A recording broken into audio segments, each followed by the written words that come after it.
కొరింథీయులకు రాసిన మొదటి పత్రిక 2వ అధ్యాయము 1 నుంచి 9 వచనాలు మనందరం కలిసి చదువుదాం. సహోదరులారా, నేను మీ వద్దకు వచ్చినప్పుడు వాక్చాతుర్యముతో గాని జ్ఞానాతిశయముతో గాని దేవుని మర్మమును మీకు ప్రకటించుచూ వచ్చిన వాడను కాను. నేను యేసు క్రీస్తుననగా సిలువ వేయబడిన యేసు క్రీస్తును తప్ప మరి దేనిని మీ మధ్య నెరగకుందునని నిశ్చయించుకుంటుని, మరియు బలహీనతతోనూ భయముతోనూ ఎంతో వణుకుతోనూ మీ వద్ద నుంటిని. మీ విశ్వాసము మనుషుల జ్ఞానమును ఆధారము చేసుకొనక దేవుని శక్తిని ఆధారము చేసుకొని ఉండవలనని నేను మాట్లాడినను, సువార్త ప్రకటించినను, జ్ఞానయుక్తమైన తీయని మాటలను వినియోగింపక పరిశుద్ధాత్మయు దేవుని శక్తియు కనుపరుచు దృష్టాంతములనే వినియోగించి తిని పరిపూర్ణులైన వారి మధ్య జ్ఞానమును బోధించుచున్నాము. అది ఈ లోక జ్ఞానము కాదు, నిరర్ధకులైపోవుచున్న ఈ లోకాధికారుల జ్ఞానమును కాదు గాని దేవుని జ్ఞానము మర్మమైనట్టుగా బోధించుచున్నాము. ఈ జ్ఞానము మరుగై ఉండను. జగత్పుత్పత్తి ముందుగానే దీనిని దేవుడు మన మహిమ నిమిత్తము నియమించెను. అది లోకాధికారులలో ఎవనికి తెలియదు. అది వారికి తెలిసి ఉండిన ఎడల మహిమాస్వరూపియగు ప్రభువును సిలువ వేయకపోయిందురు. ఇందును గూర్చి దేవుడు తన్ను ప్రేమించే వారి కొరకు ఏవి సిద్ధపరిచెనో అవి కంటికి కనబడలేదు, చెవికి వినబడలేదు, మనుష్య హృదయమునకు గోచారము కాలేదు అని వ్రాయబడి ఉన్నది. దేవుని పరిశుద్ధ వాక్యానికల్లో దీవించునుగాక. Amen. Praise the Lord, praise the Lord. ప్రభు సహాయం కొరకై చిన్న ప్రార్థన చెప్పుకుందాము. అందరూ కూడా నాతో ఏకీభవించండి.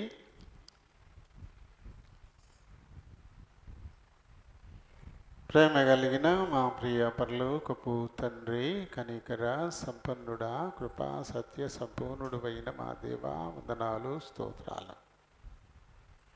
మీ కృప చొప్పున మా జీవితాలలో అనుగ్రహించిన మరొక పునరుత్థాన దినాన్ని బట్టి హృదయపూర్వకంగా మీకే కృతజ్ఞతాస్తుతులు చెల్లిస్తున్నాం. ఇంతవరకు పాడి మీ నామాన్ని మహిమపరిచాం. మీ లేఖనాన్ని ధ్యానించాలని ఆశపడుతూ ఉన్నాం. మా వెనికిడిలోనికి తేబడిన ఈ లేఖన భాగాన్ని దీవించండి.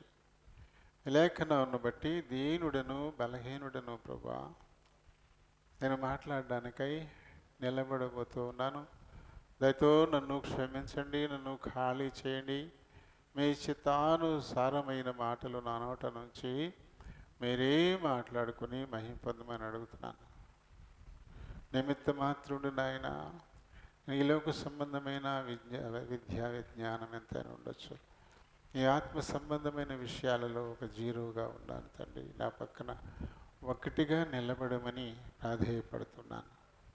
చేర్చబడిన మా పిల్లలందరినీ బట్టి వందనాలు, స్తోత్రాలు. ఎవరైనా వస్తుంటే వారిని త్వరపెట్టండి. సకాలంలోనూ మీ పాద సన్నిధిని ఉండాలని ఒక తలంపు బలంగా వారి హృదయాల్లో పుట్టించి స్థిరపరచమని కోరుతా ఉన్నాను. ప్రతి వారు స్తుతిలో పాలు పొందితే వారి ఆత్మని వాక్కులు స్వీకరించడానికి అది సిద్ధపడుతుంది. ఆయన మరి వాక్యానికి వెళ్తే చాలు, పాటలే కదా అనుకుంటున్నారు. కానీ ఈ పాట ఈ మాట వినడానికి ఉన్ముక్తుడిని చేస్తుంది. ఆ విషయాన్ని వారు గుర్తిరిగి స్థుతిలో పాలు పొందడానికై నీ సన్నిధి నుండి లాగున తగిన ప్రేరణ వారికి అనుగ్రహించమని అడుగుతా ఉన్నాను. వచ్చిన వారెల్లా ఈ కొద్ది సమయం తమ హృదయాలు, చెవులు నీ పరలోకపు గవిని వైపు కేంద్రీకరించులాగున సహాయం చేయండి. నిద్రాత్మల్ని, అంధకార శక్తుల్ని నజరేయుడైన యేసు నామములో బంధిస్తున్నాము. నన్ను, మమ్మలను, మీ మందిరాన్ని, విద్యుత్, సౌండ్ సిస్టమ్ ఇవన్నీ మీ చేతులకు అప్పగించుకుంటూ, దేనుండి బలహీనుని ప్రభు నన్ను కూడా మీ చేతులకు అప్పగించుకుంటూ, మీ నామమును అతిగా హెచ్చిస్తూ నన్ను మమ్మల్ని తగ్గించుకుంటూ, మా ప్రభు మా ప్రియరక్షకుడు నైనా యేసు నామములో ఈ మనవులు సమర్పిస్తూ ఉన్నాను మా పరమ తండ్రి. Amen. Praise the Lord, praise the Lord. ప్రభునాములందరికీ వందనాలు. దేవుడు తన ఉచితమైన కృపను బట్టి మన జీవితాల్లో మరొక పునరుత్థాన దినం ప్రభు పాద సన్నిధిలో గడిపేందుకు మనకు అనుగ్రహించారు. ఆయనకు మనం ఎంతైనా వందనస్తులమైనా ఈ దినాన్ని చూడకుండా ఎంతోమంది గతించిపోయిన వారు ఉన్నారు. కానీ దేవుడు మనల్ని ఎంతగానో ప్రేమించి ఆయన కృప మన ఎడల 117వ కీర్తనలో ఉన్నట్టుగా యెహోవా కృప మన ఎడల హెచ్చుగా అనున్నది అన్నట్టుగా ఆయన కృప మన ఎడల హెచ్చుగా ఉంచి మరి దినాలు ఎంత ప్రమాదకరంగా ఉన్నప్పటికీ కూడా నిరంతరము ఆయన బాహువుల కింద మనల్ని ఎత్తిపట్టుకొని సురక్షితంగాను క్షేమంగా ఉంచారు.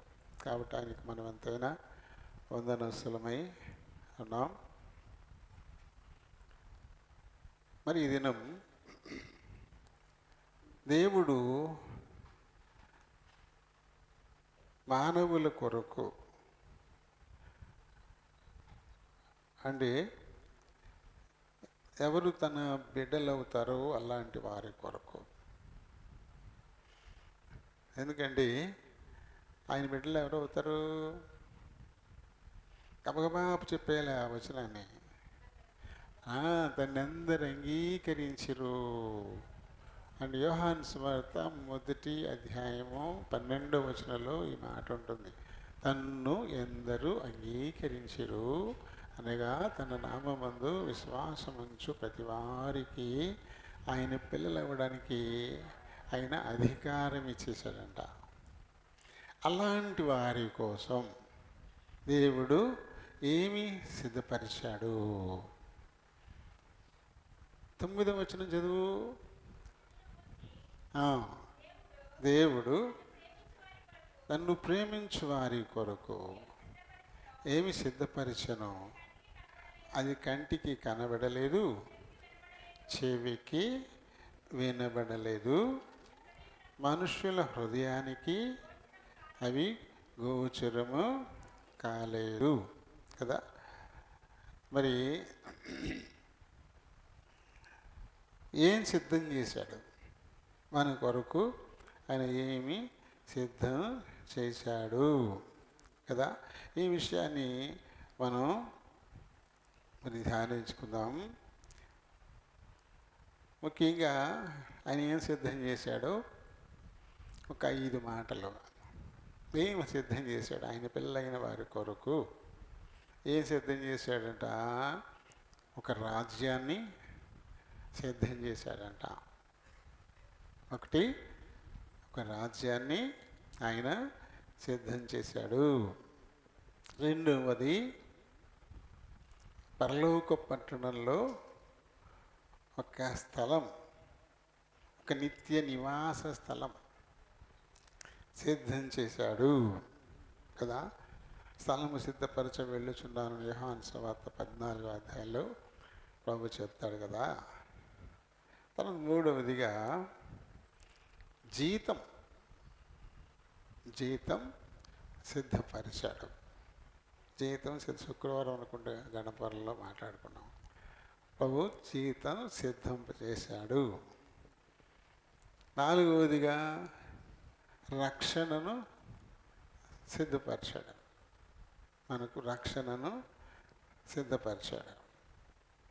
5వది, పరలోకంలో ఆయనతో పాటు విందును సిద్ధపరిచాడు. 5 మనం మాట్లాడుకున్నాం. ఒకటేంటి? ఏం సిద్ధం చేశాడు? ఒక రాజ్యాన్ని సిద్ధపరిచి రాజులను చేయాలనుకుంటున్నాడు మనల్ని. రాజ్యం ఎవరికి ఉంటుంది? రాజులకే కదా. మనకి ఇవ్వబడిన పేరేంటి? రాజులైన యాజక సమూహం అని కదా ఇవ్వబడింది పేరు. కాబట్టి మనకి రాజ్యమిచ్చి రాజులను చేయాలనుకున్నాడు ఆయన కదా. అయితే ప్రభు మన కొరకు ఇన్ని సిద్ధపరిచి ఉంటే ఈ విషయాల్ని పక్కన పెట్టేసి ఆయన ఏవైతే చెప్పాడో ఇవన్నీ నిత్యము మనతో ఉండేవే, నిత్యము మనతో ఉండేటువంటివే. కానీ నిత్యము మనతో ఉండని వాటి వెంటే మనిషి పరిగెడతా ఉన్నాడు. నిత్యము మనతో ఉండనివి కొద్ది కాలం మటుకే, ప్రతీది కొద్ది కాలం మటుకే, ఏది ఉన్నా కొద్ది కాలమే. ఊపిరి పోయేంత వరకేగా, ఊపిరి పోయిన తర్వాత ఇంకేం లేదు. అటువంటి వాటి వెనకలే, నాశనమైపోయేటువంటి వాటి వెంటనే పరిగెడుతున్నాడు మనిషి. నిత్యము ఉండిపోయే వాటి వెంట పరిగెట్టట్లేదు. ఇంకా టైం ఉంది. అప్పుడేనా ఏం వయసు అయిపోయిందని, ఏం వయసు అయిపోయింది నీకు? అప్పుడే దేవుడు భక్తి, ప్రార్థన, ఆరాధన వీటి వెంట పరిగెడుతున్నావు. బోల్డంత వయసు ఉంది కదా, బోల్డంత. ఎందుకంటే బైబిల్లోనే నరిన ఆయుషు 70 సంవత్సరాలు, అధిక బలం ఉంటే 80 సంవత్సరాలు అని ఉంది కదా. నీ వయసు అంతా పెడితే పట్టుకొని 25 ఏళ్ళు లేవు. అప్పుడే వైరాగ్యం ఏంటి, అప్పుడే దేవుడు ఏంటి, అప్పుడే భక్తి, అప్పుడే ప్రార్థన, అప్పుడే ఆరాధన ఏమిటి ఇవన్నీ? ఈ లోకం మన మీద చూపించేటువంటి ప్రభావం. అవును, కొన్నాళ్ళైనా భూమి మీద పుట్టినందుకు ఈ లోకాన్ని కొన్నాళ్ళైనా అనుభవించకుండా భక్తులకి వెళ్ళిపోతే ఎలాగా? ఆఖరికి దీనికే మనం కన్విన్స్ అయిపోతున్నాం. ఇంకా చాలా టైం ఉంది, ఇంకా చాలా టైం ఉంది. అది ఈ లోక మర్యాద. కొన్ని మనం కూడా లోక మర్యాదను అనుసరిస్తూనే ఉంటాం కదా. ఇప్పుడు బైబిల్ పల్లవి చెప్పామే, ఎన్ని భాషలు చెప్పాము? ఎన్ని భాషలు చెప్పాం? చెప్పండి గట్టిగా. 3 భాషలు చెప్పాం. అవసరమా? హెబ్రోన్లో అంటే 3 భాషల్లో చెబుతారు. అక్కడ హిందీ వాళ్ళు వస్తారు, ఇంగ్లీష్ వాళ్ళు వస్తారు, తెలుగు వాళ్ళు వస్తారు. కాబట్టి వాళ్ళకి ముగ్గురికి ఉపయోగపడేలా 3 భాషలు చెప్పారు. మరి మనకెందుకు అసలు 3 భాషలు? 3 భాషల్లో ఉన్నది ఒకటే కదా. చదవడానికి చాలా శ్రేష్టమైన గ్రంథం బైబిలు. ప్రతిరోజు నువ్వు చదివితే ప్రేమతో నిన్ను నడిపిస్తుంది అనేటువంటి సందేశంతో ఉన్నటువంటి పల్లవి. ఇక్కడ ఇంగ్లీష్ వాళ్ళు ఎవరున్నారు? తెలుగు అర్థం కాని వాళ్ళు. తెలుగు అర్థం కాని హిందీ వాళ్ళు ఎవరున్నారు ఇక్కడ? చూడండి, ఎంత మనకే తెలియకుండా లోక మర్యాదను వెంబడించేస్తున్నాం. ఈ 3 చెప్తే చాలా ఘనంగా ఉంటుంది అనుకుంటున్నాం. ఈ 3 చెప్తామంటే అబ్బో అన్నీ ఎవరైనా వింటే అబ్బా భలే పాడతారేలా, ఒకటే ఇంగ్లీష్లోను హిందీలోను భలే పాడేస్తారు అనుకుంటానేమో. దానివల్ల మనకు వచ్చే ప్రయోజనం ఏమైనా ఉందంటారా? చాలా సులువుగా ఈ లోక మర్యాద. అలాగే మెసేజ్లు ఇచ్చేవాళ్ళు కూడా తెలుగు, అచ్చమైన తెలుగు వాళ్ళ మధ్య నిలబడి ఇంగ్లీష్లో చెప్తూ ఉంటారు మధ్యలో. అవసరమా? ఇంగ్లీష్ ఎవరికి? తెలుగు అర్థం కాని వాళ్ళకి. ఇప్పుడున్న వాళ్ళందరూ తెలుగు వాళ్ళే కదా. ఇంగ్లీష్లో చెప్పి మళ్ళీ దానికి తెలుగు చెప్పడం, ఇంగ్లీష్లో చెప్పి మళ్ళీ దానికి చెప్పడం. అంటే వినేవాళ్ళకి ఎలా ఉంటుంది? అబ్బా అయ్యి బాబు ఎంత బాగా చెప్తున్నాడు, ఏం చెప్తున్నాడు ఎంత బాగా చెప్పేశాడు అనుకుంటానికి పనికొస్తాయేమో. కానీ దానివల్ల సగం మెసేజే కదా వెళ్ళేది. పూర్తిగా తెలుగులో చెప్తే, ఆ ఇంగ్లీష్ చెప్పే సమయంలో కూడా తెలుగులో చెప్తే ఇంకెక్కువ చెప్పచ్చు కదా. సగం తెలుగు సగం ఇంగ్లీష్, సగం తెలుగు సగం ఇంగ్లీష్ చెప్తుంటే గంట మెసేజ్ అరగంటే అవుతుంది కదా. సగం అది సగం ఇది. ఒకటే భాషలో చెప్తే గంట చెప్పచ్చు కదా. అది జనానికి చాలా బాగుంటుందన్న. ఇలా ఉంటే జనానికి నచ్చుతుంది. అందుకని పని కట్టుకుని మళ్ళీ మళ్ళీ మళ్ళీ మళ్ళీ ఇలా వీటి గురించి నేను ఏమన్నాడు ఇక్కడ 2వ అధ్యాయంలో 1వ వచనంలో, సహోదరులారా నేను మీ వద్దకు వచ్చినప్పుడు వాక్చాతుర్యముతో కాక.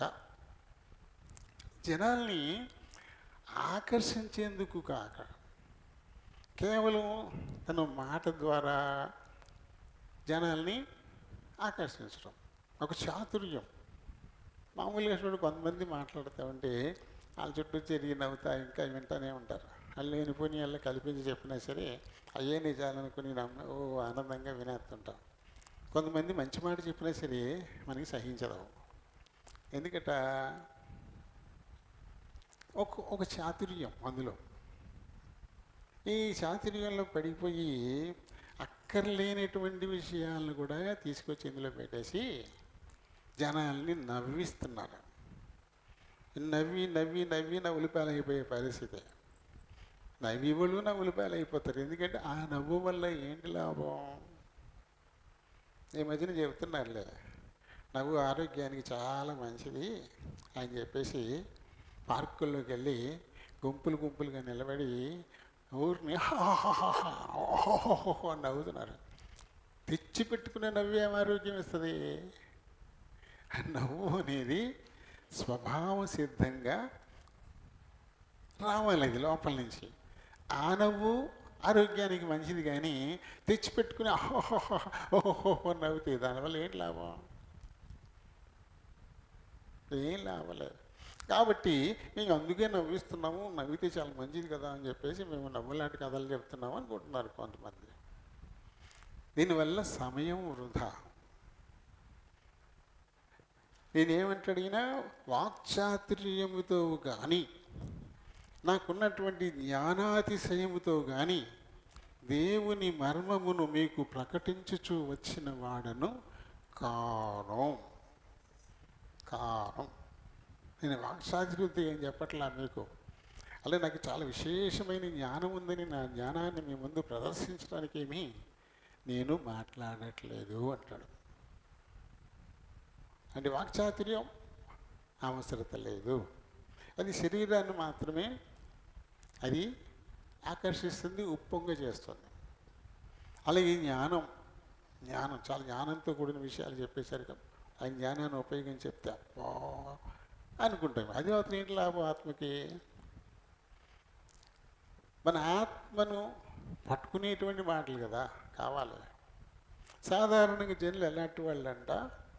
దురద చెవులు గలవారు. దురద చెవులు గలవాళ్ళు. వాళ్ళకి ఇలాంటివే కావాలా? పిల్లలు కథలు చెప్పమంటారు. ఇప్పుడు అసలు ఆ టైమే లేదులేండి. ఈ పిల్లాడు కథ వింటలేదు, ఎవరో కథలు చెప్పట్లా. వాళ్ళకి దొరుకుతుంది ఒక ఆయుధం, ఇది ఓడించుకుని కూర్చుంటున్నారు అంతే. కానీ ఇదివరకు కథలు చెప్పించుకున్నారు. వాళ్ళకి ఏ కథలు ఇష్టం తెలుసా? దెయ్యాల కథలే బాగా ఇష్టం వాళ్ళకి. దెయ్యాల కథలు చెప్తుంటే ఇంకా చెప్పు అంటారు. మంచం మీద కాళ్ళు ఆలాడేసుకుని కూర్చుంటారు ముందు. ఆ కథ కాసేపు చెప్పేటప్పుడు కాళ్ళ పైకి వెళ్ళిపోతాయి. ఎందుకంటే మంచం కింద నుంచి ఏమైనా దెయ్యం కాళ్ళకి లాగేస్తుందేమో అని భయం. మానేస్తామంటే మానేవారు. మళ్ళీ ఇంకా చెప్పండి, ఇంకా బాగుందంటారు. అది అయిపోయిన తర్వాత పక్క వాళ్ళని గోగుతారు. ఏంటి అని రావా భయం. ఇప్పుడు వెళ్ళే చోటికి వెళ్ళడానికే భయం వచ్చేది. అయినా ఆ కథలే కావాలా, అయినా సరే. ఇది మనుషుల మనస్తత్వం. దురద చెవులు కలవులంట. దెయ్యాలు నిజమా? దెయ్యాలు మాట్లాడతాయి వచ్చి? దెయ్యాలు ఏమైనా చేస్తాయా? వాటికి శరీరం ఉందా? అది గాలి, ఆత్మది. అదేం మాట్లాడుతుంది?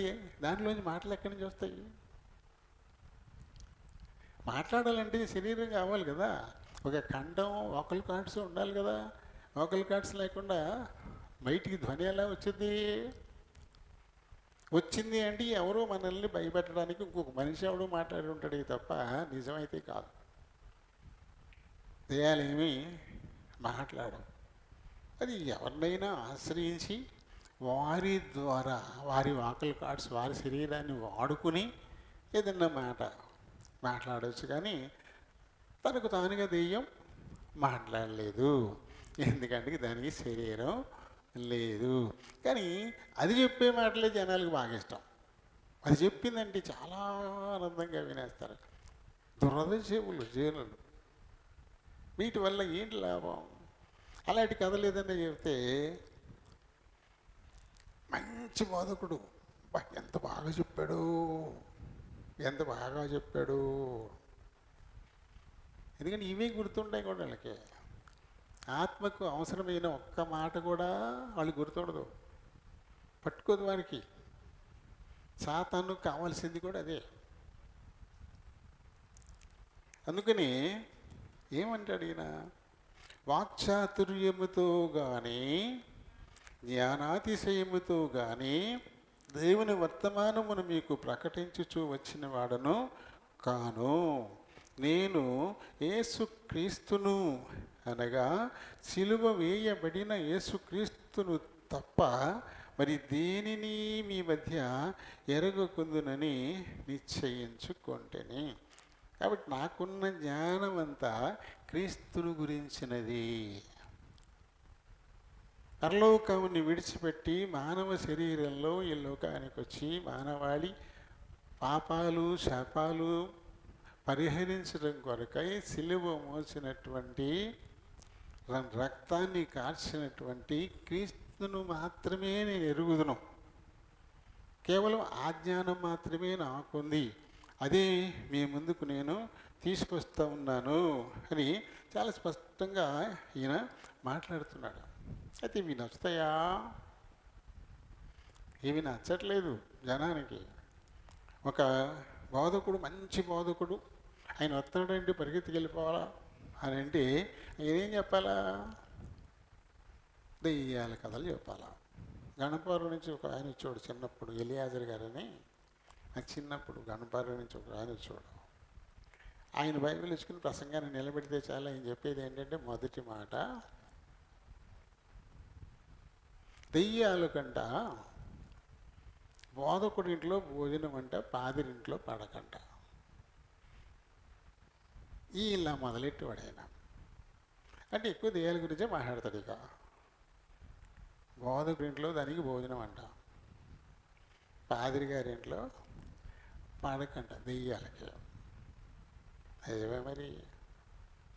సిలువను గురించినటువంటి జ్ఞానాన్ని తీసి పక్కన పెట్టి ఈ దురాత్మను గురించినటువంటి జ్ఞానంతోనే మాట్లాడుతుంటే దెయ్యం ఎక్కడ తెస్తేస్తుంది? అసలే అది బోధకుల్ని వెంటాడుతూనే ఉంటుంది. ఎందుకంటే కాపరిని కొట్టితే మంద చల్లా చెదిరైపోద్ది. మందనేం చేయక్కర్లే, కాపరిని కొడితే చాలు, ఆటోమేటిక్గా మంద చల్లా చెదిరైపోద్ది. సాతాను కోరిక అది. అందుకని బోధకుల్ని ఇబ్బంది పెట్టాలని, అవసరమైతే కడతీర్చేయాలని కూడా చూస్తుంది అది. ఆ ప్రయత్నం ఎప్పుడు చేస్తూనే ఉంటుంది అది కదా. అది మరి పూర్తిగా దాని మీదే ఆధారపడి మాట్లాడితే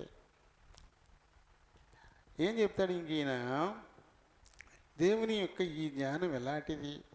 అది ఈ లోక సంబంధమైన జ్ఞానం కాదు, లోక సంబంధమైన జ్ఞానం కానే కాదు. అందుకని అది వాళ్ళకి అర్థం కాదు. కాబట్టి ఏం చేశారు వీళ్ళు? ఏం చేశారంటే ఈయన మహిమా స్వరూపియకు ప్రభువును 8వ వచనంలో ఉంటుంది, సిలువ వేయక ఉందురు. వాళ్ళకి తెలిసి ఉంటే, వారికి ఆత్మీయ జ్ఞానం ఉండుంటే, మహిమా స్వరూపైనటువంటి యేసు ప్రభుని వారు సిలువ వేసేవారే కాదు. వాళ్ళు కేవలం ఈ లోక సంబంధమైనటువంటి జ్ఞానాన్ని వాళ్ళు ఆశ్రయిస్తున్నారు తప్ప ఆత్మ సంబంధమైనటువంటి జ్ఞానాన్ని ఏ మాత్రం కూడా ఆశ్రయించట్లేదు. అందుకని వారి మాటల్లో వాక్చాతుర్యం ఉంటుంది, వారి మాటల్లో ఈ లోక సంబంధమైన జ్ఞానం కూడా ఉంటుంది. వీటిని వెంబడించి మనం పోతూ ఉంటే దేవునికి కోపం. అంతే కదా. ఆయనకి కావలసింది ఏంటి? ఇక్కడ జరుగుతున్నది ఏంటి? దేవుడు ఆశించేది ఏంటంట? మన యెషయాలో 1వ అధ్యాయంలోనే ఆయన చెప్పాడు కదా. ఏమంటాడు ఆయన? నేను పిల్లలను పెంచి, రెండవ వచనంలో ఉంటుంది, గొప్పవారినిగా చేసి తిని, వారు నా మీద తిరుగుబడి ఉన్నారు. దేవుని మీద తిరుగుబాటు అంటే ఆయన ఆజ్ఞలను తీసి పక్కన పెట్టి, ఆయన చెప్పింది అనుసరించడం తీసి పక్కన పెట్టి, వారు సొంతగా కల్పించుకున్నటువంటి ఆ మాటలే, వాటి వెంబడే వారు పరిగెడుతూ ఉన్నారు. కాబట్టి ఇప్పుడు ఆయనకి చాలా కోపం వస్తుందంట. ఇంకేమంటారండి కిందకి, నా వారు నా మీద తిరుగుబడి ఉన్నారు. ఎద్దు తన కామందు నెరుగును, గాడిద సొంత వాని దొడ్డిని తెలుసుకొనును, ఇశ్రాయేలుకు తెలివి లేదు, నా జనులు యోచించరు. దైవ జ్ఞానం వారికి అక్కర్లేదు. ఎంతసేపు ఈ లోక సంబంధమైన జ్ఞానాన్ని వెంబడిస్తూనే ఉన్నారు. దీని గురించి ఇంకా మాట్లాడతారు. కొరింథీయులకు రాసిన పత్రికలో 1వ అధ్యాయంలో 17వ వచనంలో కూడా చెప్తారు. చూడండి, బాప్తిస్మం ఇచ్చుటకు క్రీస్తు నన్ను పంపలేదు, కానీ క్రీస్తు యొక్క సిలువ వ్యర్థము కాకుండానట్లు వాక్చాతుర్యము లేకుండా సువార్త ప్రకటించుటకే ఆయన నన్ను పంపెను. వాక్చాతుర్యం లేకుండా, వాక్చాతుర్యం అనేది లోక సంబంధమైనది, లోక సంబంధమైన విషయాలకు చెందింది. దేవుని ఆత్మీయ విషయాలు చెప్పడానికి లోక సంబంధమైన జ్ఞానంతో పని లేదు.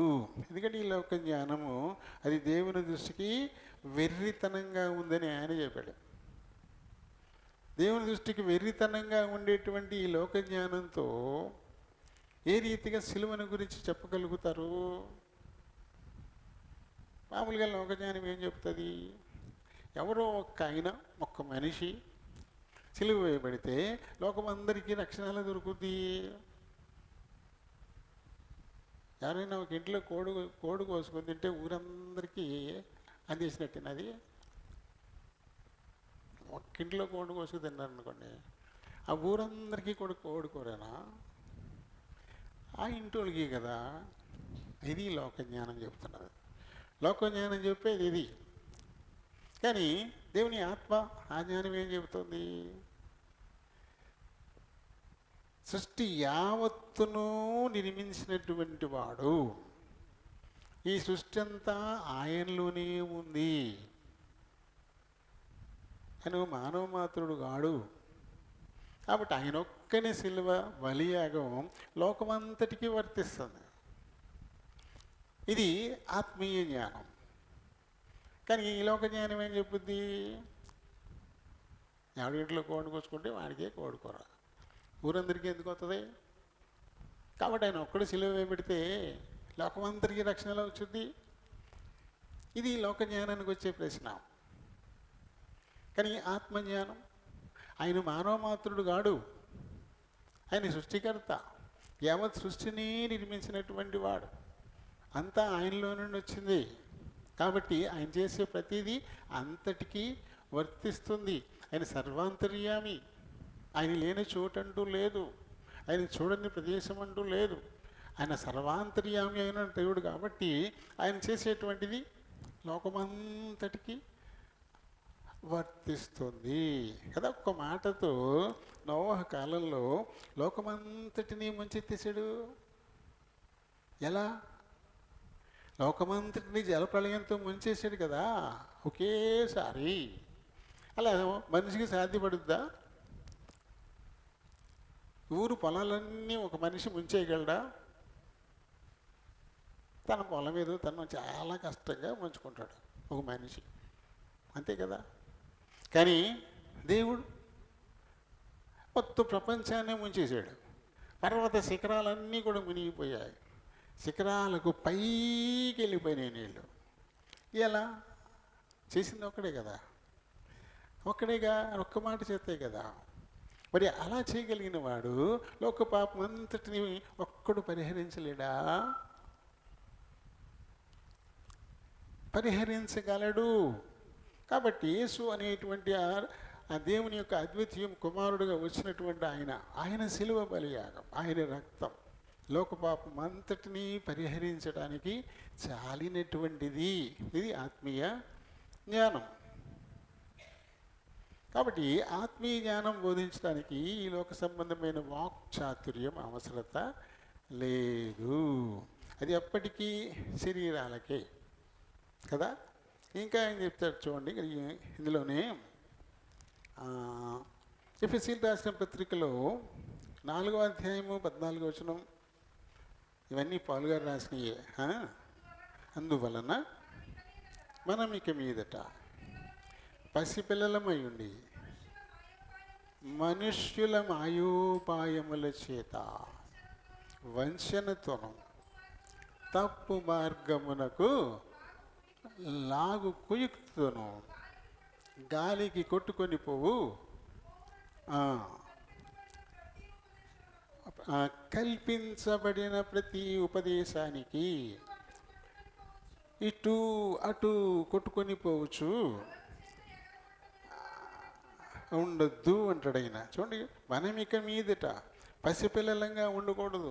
పసిపిల్లలకి కల్పించే కావాలి, ఆ దెయ్యం చేసే కథలే కావాలి.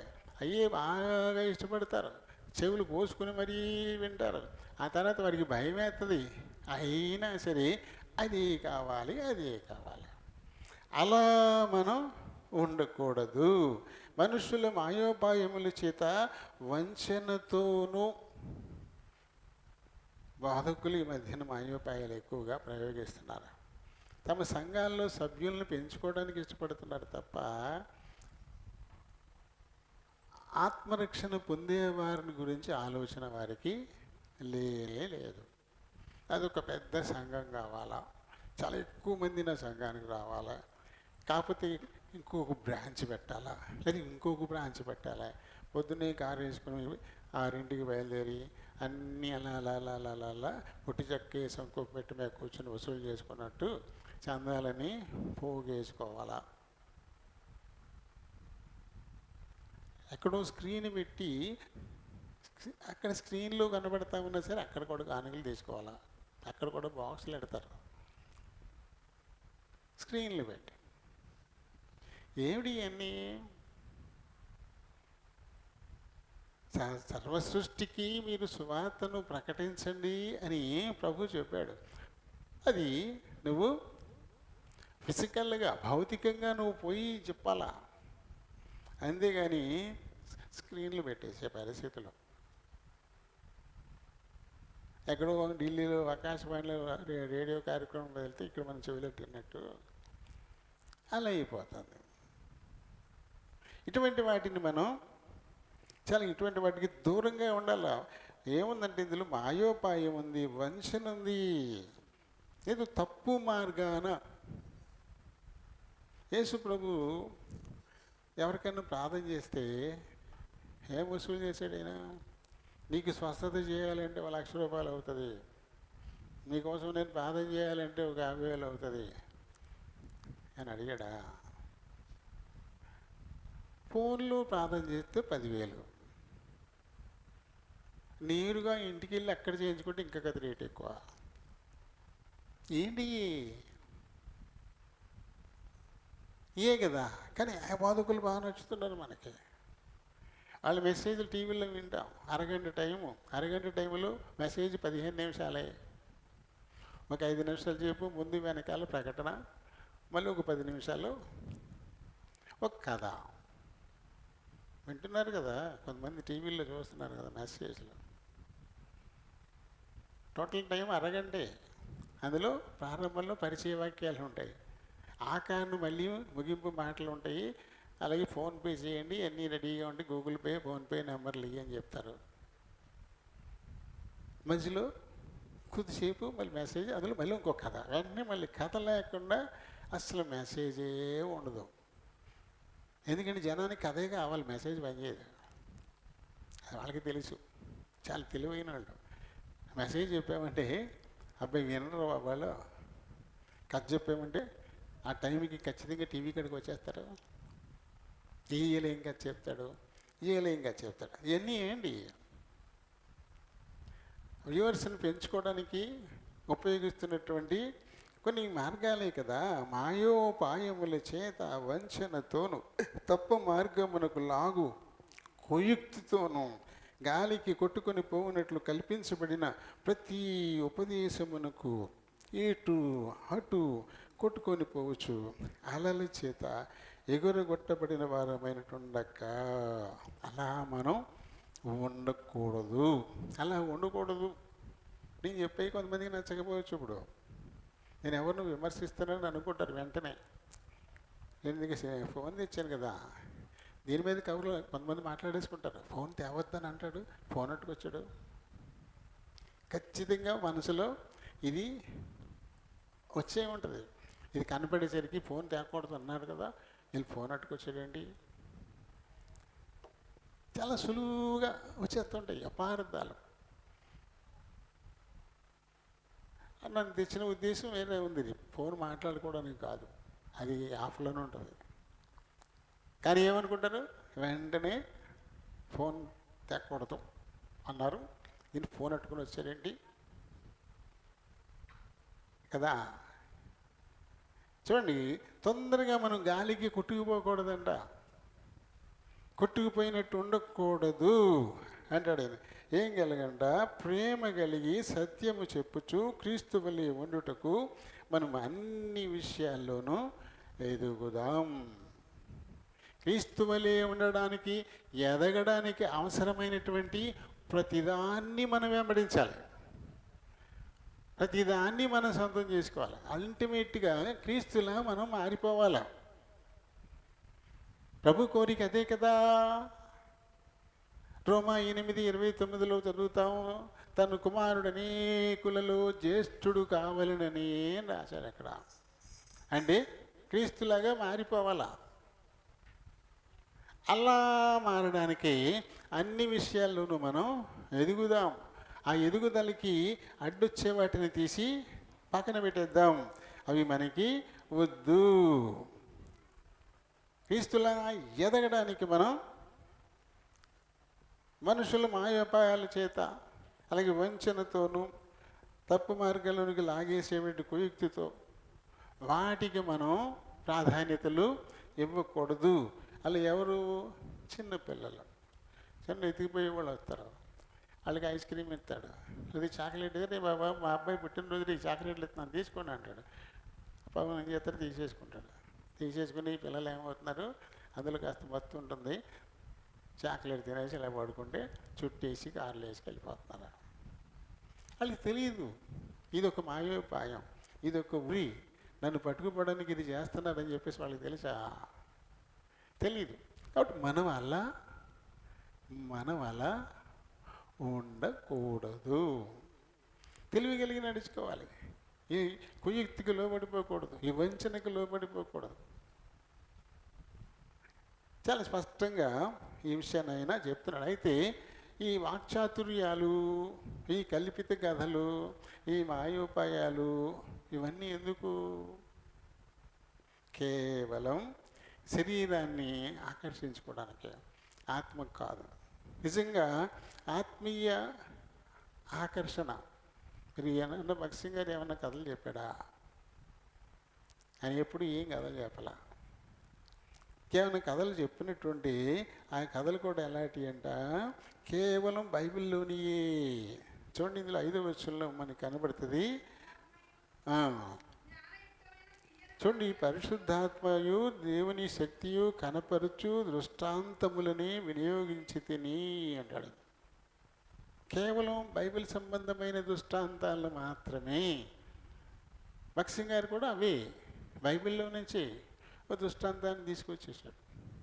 ఒకడు తల్లిదండ్రులకు విధేయుడు కాకుండా ఈ లోకం వెంబడి పరిగెడుతూ, లోకాసుల వెంబడి పరిగెడుతూ, తల్లిదండ్రులని ప్రేమించకుండా మాటకు వినపడకుండా ఉంటే అది ఏమైపోతాడు? నీ మాట చెప్పడానికి వెంటనే ద ప్రాడిగల్ సన్. బైబిల్లోది. ఇలాగే లోకాన్ని ప్రేమించి స్నేహితులతో జట్టు కట్టేసి ఈ లోకంలో ములిగి తేలిపడడానికి అలవాటు పడిపోయిన ఒక కొడుకు తండ్రి దగ్గరికి వచ్చి, నా ఆస్తి నాకు పంచి ఇచ్చేసేయి, నేను వెళ్ళిపోతానని దెబ్బలాడి పట్టుకెళ్ళిపోయాడు. ఏమైంది అడిగతి? కాబట్టి ఇప్పుడు నువ్వు నీ తల్లిదండ్రులకు విధేయత చూపించకుండా, దైవ భయం లేకుండా లోకంతో స్నేహం చేస్తూ లోకాసులు వెంబడిపోతే నీ గతి వాడి గతి లాగానే అయిపోద్ది అని చెప్పడానికి కేవలం బైబిల్ సంబంధమైన దృష్టాంతాలు మాత్రమే. ఇవి కాకుండా ఎక్కడైనా చిన్న చిన్న జరిగిన సంఘటనలు, జరిగిన సంఘటనలు కొద్దిగా చిన్నవి, మరీ భారీ ఎత్తు కాదు. మొన్న పేపర్లో చదివాను, కర్ణాటకలో ఒక కుటుంబం, తల్లి తండ్రి కొడుకు కూతురు, 4 ఏళ్ళు. ఆ కుర్రాడికి అంతా 17 ఏళ్ళు అంతా వచ్చింది వయసు, వాడికంటే పెద్దది అక్క. వాడికి అస్తమానం సెల్లెట్టుకుని కూర్చుంటాడంట, రాత్రి 10 అయిపోయింది, ఇంకా సెల్లెట్టుకునే ఉన్నాడంట. అందులో పబ్జీ లేదు, గేమ్లు ఆడుతున్నాడంటాడు. అది అక్కందంట, ఎందుకురా అస్తమానం అయ్యించుకుని కూర్చుంటావు, చదువు ఇంటర్మీడియట్, నువ్వు చదవాలి కదా అని చెప్పేసి ఆ అక్క అలా వెళుతూ అన్ని హెచ్చరించి వెళ్ళిపోయింది. ఆడికి చాలా కోపం వచ్చేసింది. వంటగదిలో కత్తి తీసుకెళ్ళిపోయి, కూరగాయలు కోసే కత్తి తీసుకెళ్ళిపోయి అక్క మీద దాడి చేసేసాడు.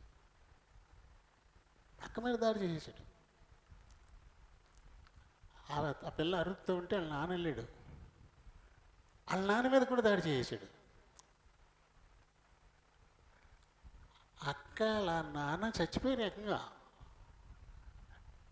ఇల్లు తల్లికి కూడా గాయాలైపోయినాయి. 17 ఏళ్ళ కుర్రోడు, ఇంటర్మీడియట్ చదివేవాడు, సెల్ ఫోన్ని వాడదురా అత్తమని చదువు మానేసి దాన్ని అట్టుకునే కూర్చున్నాం ఎందుకు అన్నందుకు తండ్రిని అక్కని చంపేసాడు, అమ్మని కూడా చంపేద్దాం అనుకున్నాడు. ఆ తర్వాత వాడు కూడా కోసుకున్నాడు ఆఖరికి, కానీ చచ్చిపోలేదు, బతికాడు. ఎలా తయారవుతున్నారు కదా. కాబట్టి లోకం ఎలా ఉంది, ఇవన్నీ మనకి పాఠాలు కావాలా. ఇంకా అమ్మలు ఏం చేస్తారు, సెల్ల తీసుకెళ్ళి చేతిలో పెట్టి అన్నం పెడుతున్నారు, టిఫిన్ పెడుతున్నారు, సెల్ల చూపించి టిఫిన్ పెడుతున్నారు. నువ్వు అన్నం పెడుతున్నావా, ఇది అడిగి నూరిపోతున్నావా? అన్నం ఈ పూట కరిగిపోయి బయటికి పోద్ది, ఇది తెస్టేసి కూర్చుంటుంది లోపల, మేట అయిపోతుంది, మేట అయిపోయి ఆఖరికి వాడు ఒక ఉన్మాదిలా తయారవుతున్నాడు. గంజాయి మత్తు పదార్థాలకు బానిస అయినాడు, అది దూరం చేస్తే వాడు ఎలా ఉన్మాది అయిపోతున్నాడో, ఈ సెల్ కూడా అలాగే తయారైపోయింది, ఒక గంజాయి మత్తులాగా, ఒక మత్తు పదార్థంలాగా తయారైపోయింది ఈ సెల్ కూడా. తాగుడు ఆ టైంకి డబ్బులు లేకపోతే ఇంట్లో ఏదో ఒకటి పట్టుకెళ్ళి అమ్మేసుకుంటాడు, అడ్డొత్తి వాళ్ళని కొట్టేసి లాక్కెళ్ళిపోతాడు. అటువంటి వ్యసనంగా మారిపోయింది ఇది. మన కర్ణాటకలోనే జరిగింది, ఎంత వారం అవుతుంది ఈ సంఘటన జరిగి. ఈ ఉపయోగపడేటువంటి వృత్తాంతాలు ప్రజెంట్ సమకాలీనంగా జరుగుతున్నటువంటివి ఇవి. ఎందుకంటే మన పిల్లల్ని మనం జాగ్రత్తలో పెట్టుకోవడానికి ఇది ఉపయోగపడుతుంది. నా మట్టుకైతే ప్రతి ఇంట్లోనూ స్మార్ట్ ఫోన్ కాకుండా చిన్న ఫోన్ బెటర్. ఫోన్ అనేది సమాచారం కోసమే కదా. ఇంకా అవసరమైతే ఒక్కరికి యజమానుడికి మనీ ట్రాన్సాక్షన్ చేసుకోవడం కావాలి కాబట్టి ఆయన ఒక్కడుకుంటే సరిపోతుంది. నెట్ బ్యాంకింగ్ కావాలి కాబట్టి మిగతా వాళ్ళందరికీ అవసరమైతే చిన్న ఫోన్ సరిపోతుంది, పెద్ద ఫోన్ అనవసరం. దానివల్ల అన్నీ పాడైపోతున్నాయి, చాలా ప్రమాదాలు. మనం చాలా వ్యసనాలు బానిసలైపోతున్నాం. ఇంట్లో 4 ఉంటే 4కి స్మార్ట్ ఫోన్లు, తక్కువ ఖరీదు అయ్యే, నెలలో ఎంత రీఛార్జ్ చేయాలి దీనికి, మళ్ళీ ఎన్ని డబ్బులు వృధా అయిపోతున్నాయి వీటి వల్ల. ఇది కూడా వ్యసనంగా మారిపోతుంది. అది లేకపోతే పెద్దోళ్ళు కూడా టీవీ చేయలేకపోతున్నాం, భోజనం చేయలేకపోతున్నాం. అది ఎట్టుకుని వార్తలు ఏదో పక్కన ఎంటా తినాల్సి వస్తుంది. అలా అయిపోయింది పరిస్థితి. ముసలాళ్ళు అయిపోయిన వాళ్ళు ఇంకెళ్ళకి కాళ్ళు చాచుకున్నారు, ఇంకా వాళ్ళకి ఏ కాలక్షేపం లేదు, వాళ్ళు వదిలేండి. కుర్రోళ్ళ సంగతి ఎలా, కుర్రోళ్ళు కూడా అలాగే చేస్తే ఎలా? నేను రిటైర్ అయిపోయాను, కాసేపు బైబిల్ చదువుకుంటాను, లేదా కాసేపు అందులో న్యూస్ ఏదో చూసుకుంటాను. అందుకు మించి నాకు ఏ జ్ఞాపకం నాకు లేదు. 35 ఏళ్ళు సర్వీస్ చేశాను, అప్పుడు అది చూతాకే టైం లేదు. అప్పుడు వేరే ఇప్పుడు విడుదలైపోయిన తర్వాత ఆ వాళ్ళని చూసి ఇంకా వాళ్ళంత భవిష్యత్తు ఉన్న కుర్రోళ్ళు కూడా అయ్యే పట్టు కూర్చుండే కదా. కాబట్టి ఇటువంటి కాస్తంత జ్ఞానాన్ని పంచేటువంటి మాటలు ఓకే. అదే తప్ప కల్పనా కథలు, వాక్చాతుర్యాలు, వీటి వల్ల ఏంటి ప్రయోజనం? మనం అందరం ఎలా ఉండిపోతున్నాము? ఒక మాయలో ఉండిపోతున్నాం. దేవుడు ఏం చేస్తారంటాడంట, ఒక్కసారి భూమిని నేను గజగజ వణికించి పారేస్తానంటున్నాడు. ఇటీవలే ఫిలిప్పైన్స్లో 7.8 రిక్టర్ స్కేల్ తోటి భూకంపం వచ్చింది. భూమి ఉయ్యాల్లాగా ఊగిపోయింది. వాళ్ళందరూ ఒకళ్ళొకళ్ళు ఇలా పట్టుకుని రోడ్ల మీద అలా పట్టుకుని కూర్చొని ఉండిపోయారు. అవకాశం ఉంటే ఎక్కడికో దూకి వెళ్ళిపోదాం అన్నట్టుగా. చూడండి, యెషయా 2వ అధ్యాయంలో 19వ వచనం చదువుదాం. యెహోవా భూమిని గజగజ వణికింప లేచునప్పుడు, చూడండి ఒకసారి గజగజ భూమిని వణికించలేచున్నప్పుడు అన్నాడు. అంటే భూకంపం, భూమి వణికిపోద్ది. అప్పుడు జనాలు ఏం చేస్తారంట, మనుషులు కొండల గుహల్లో ఏమైనా కాపాడతాయా? భూమిని గజగజ వణికిస్తే కొండల గుహలు ఆపుతాయి వాళ్ళని? అది ఇంకా ప్రమాదం కదా. అందులోకి వెళ్తే మీద కూల పడిపోతాయి. వాళ్ళు ఏమయ్యారు కూడా ఎవరికి తెలియకుండా అయిపోయే పరిస్థితి. అప్పుడు కూడా తెలివితేటలతో నడుచుకోరు. భూకంపం వచ్చిందంటే ఓపెన్ ప్లేస్లోకి పోవాలా, అంతేగాని కొండల గుహల్లోకి పోతే అది కూలబడిపోవచ్చు కదా. అంటే ఆ టైంలో కూడా తెలివిగా నడుచుకోరు అన్నమాట. రిపీట్ చేశాడు దాన్ని, మళ్ళీ తర్వాత వచనంలో కూడా మళ్ళీ రిపీట్ చేశాడు. భూమిని గజగజ వణికింపలేసినప్పుడు ఆయన భీకర సన్నిధి నుండి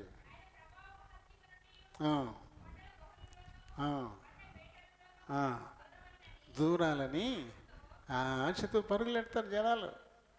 అది మరింత అప్పుడు కూడా తెలివిగా నడుచుకోవడం లేదు, ఇంకా మూర్ఖతతోనే ఉన్నారు. ఇప్పుడు గాలి దుమారం వస్తే ఈ కొండ గుహలు ఏమన్నా నేను కాపాడతాయి. భూకంపాలు ఎత్తి కొండ గుహలు కాపాడదు నేను.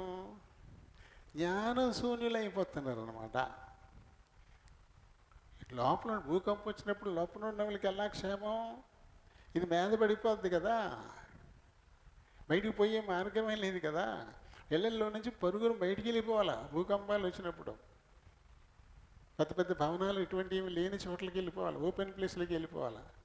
అప్పుడు కొద్ది గొప్ప ప్రమాదం. ఒక్కొక్కసారి అక్కడ నేల విడిపోతుంది కూడా, అది ప్రమాదం.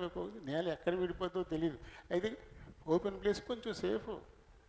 మొన్న ఫిలిప్పైన్స్లో అలా విడిపోయింది, రోడ్డు నిలువున చీలిపోయి కార్లు అయ్యి లోపలికి పడిపోయినాయి. అందులో ఒక అఘాతంలాగా ఏర్పడిపోతుంది అంతే. దేవుడు చూసి చూసి చూసి చూసి అని ఎంతగా ఆయన బోధిస్తూ ఉన్నా వినిపించుకోకుండా ఈ లోకంలో కాశలు, లోక జ్ఞానం, ఈ కల్పనా కథలు ఇటువైపునే పరిగెడుతూ అప్పుడే ఏం కాదు, నా వయసు 11 ఏళ్ళు, నా వయసు 10 ఏళ్ళు, నా వయసు 20, 30, 70, 80 ఏళ్ళ దాకా బతుకుతామని దేవుడే చెప్పాడు కదా, ఇంకా నేను మార్పు చెందడానికి చాలా టైం ఉంది అని అనుకుంటూ పోతున్నారు. అది ఈ లోక జ్ఞానం. అయితే ఎప్పుడు నువ్వు వెళ్ళిపోతావో తెలియదని కూడా బైబిల్ చెప్తుంది. దాన్ని పట్టించుకోరుగా. నీ జీవమే పాటిది, అంతలో కనబడి అంతలోనే మాయమైపోయేటువంటి ఆవిరి లాంటి వారు కారా. అలాంటప్పుడు వయసుతో పని ఉంది. ఎప్పుడు వెళ్ళిపోతామో మనకి తెలియదనే కదా. కానీ ఈ లోక జ్ఞానం ఏం చేస్తుంది? టైం ఉంది, 70 ఏళ్ళు ఉంది, నువ్వు బాగానే ఉంటావు కదా, నీకు షుగర్ లేదు, బీపీ లేదు, నువ్వు 80 ఏళ్ళు గ్యారంటీగా ఉంటావు. ఇది ఈ లోకం మనకి బోధించేటువంటిది. కానీ ఎప్పుడు నీ కాలి కింద నేల కదులుద్దో నీకు తెలుసా? ఎప్పుడు ఒక సునామీ నీ మీద వచ్చి పడిపోద్దో తెలుసా? మొన్న ఒక పాప గ్రౌండ్లో ఏదో వర్కౌట్ చేస్తూ చేస్తూ పడిపోయి చచ్చిపోయింది. టక్కన వెళ్ళిపోయింది అంతే. 20 ఏళ్ళు కూడా లేవు అమ్మాయికి, పైగా చక్కగా వర్కౌట్ చేసి అంత హెల్దీగా ఉంది. గ్రౌండ్లోకి వెళ్ళి వాళ్ళు పరిగెట్టడం అని, పుల్లప్స్ కొట్టడం అని ఇలాంటివి చేస్తారు, అని వర్కౌట్స్ అంటారు. అటువంటి చేసేంత హెల్దీగా ఉంది ఆ పిల్ల. చేస్తూ చేస్తూ పడిపోయి చచ్చిపోయింది. చిన్నపిల్ల, ఒక టీనేజర్. కాబట్టి మరణం ఎప్పుడు వస్తుందో తెలియనటువంటి పరిస్థితి. కాబట్టి మనిషి చేయాల్సింది ఏమిటి? దేవుడు మన కొరకు ఒక రాజ్యాన్ని సిద్ధపరిచాడు. ఆ రాజ్యాన్ని మన సొంతం చేసుకోవాలి, అందులో నేను కూడా ప్రవేశించాలి. దేవుడు నన్ను ఎంతో ప్రేమించి నా కొరకు సిద్ధపరిచిన రాజ్యాన్ని నేను స్వతంత్రించుకోవాలా అనేటువంటి ఆశ మొదటిది. అంటే తనను తాను ప్రేమించుకోవాలి, తనను తాను ప్రేమించుకోవాలి. వాక్యం ఏం చెబుతుంది? నిన్ను వలె నీ పొరుగు వానిని ప్రేమించు అనేది కదా దేవుడిచ్చిన ఆజ్ఞ. నిన్ను వలె నీ పొరుగు వానిని ప్రేమించు అనేది. అయితే ఈ రెండు జరగాలంటే ముందు కూడా జరగాలి. అదేంటి? దేవుణ్ణి ప్రేమించాలి. నన్ను ప్రేమించువారు నా ఆజ్ఞలను గైకొంటారు అన్నాడు యేసు ప్రభు కదా. దేవుని ఆజ్ఞను మనం అనుసరించాలంటే ముందు దేవుని ప్రేమించాలి. ముందు మనం దేవుని ప్రేమిస్తే ఆ తర్వాత మనల్ని ప్రేమించుకుంటాం, అలానే ఇతరులను కూడా ప్రేమిస్తాం. ఈ ట్రయాంగిల్, ఈ ప్రేమ కదా మొదటి దేవుని ప్రేమించడంతో ఉంది. ఆయన ప్రేమించకపోతే ఆయన ఆజ్ఞల్ని మనం ఎప్పటికీ అనుసరించాం. ఈ భూకంపాలు వస్తాయని ప్రభు మత్తయి సువార్తలు, మార్కు సువార్తలు, లూకా సువార్తలు కూడా రాయబడ్డాయి. మత్తయి 24:8 అక్కడక్కడ కరువులను భూకంపాలను కలుగుతాయి. మార్కు 13:8 జనం మీదికి జనం, రాజ్యం మీదికి రాజ్యం వస్తాయి, అక్కడక్కడ భూకంపాలు. రాజ్యం మీదికి రాజ్యం కదా. ఉక్రెయిన్ రష్యా 5 సంవత్సరాలుగా చేస్తుంది యుద్ధం. 5 సంవత్సరాలుగా యుద్ధం చేసుకుంటూనే ఉన్నాయి. ఇంకా ఇంకా నాశనం చేసుకుంటూనే ఉన్నారు. ఇంకా ఇంకా వాళ్ళ దేశాన్ని తగలబెట్టేసుకుంటున్నారు, బుగ్గు చేసేసుకుంటున్నారు, చంపేసుకుంటున్నారు జనాలు. 5 ఏళ్ళు దాటిపోయినట్టుంది, 5 ఏళ్ళు దాటిపోయినట్టుంది యుద్ధం మొదలైపోయి. అలాగే ఇప్పుడు ఇంకా ఇరాన్, ఇజ్రాయెల్ ఇక్కడ జరుగుతూనే ఉంది. రాజ్యం మీదికి రాజ్యం, జనం మీదికి జనం. మామూలే ఎక్కడెక్కడ భూకంపాలు. లూకా సువార్త 21:11 అక్కడక్కడ గొప్ప భూకంపములు కలుగును. అక్కడక్కడ గొప్ప భూకంపములు కలుగును. ఇవన్నీ ప్రభు చెప్పింది.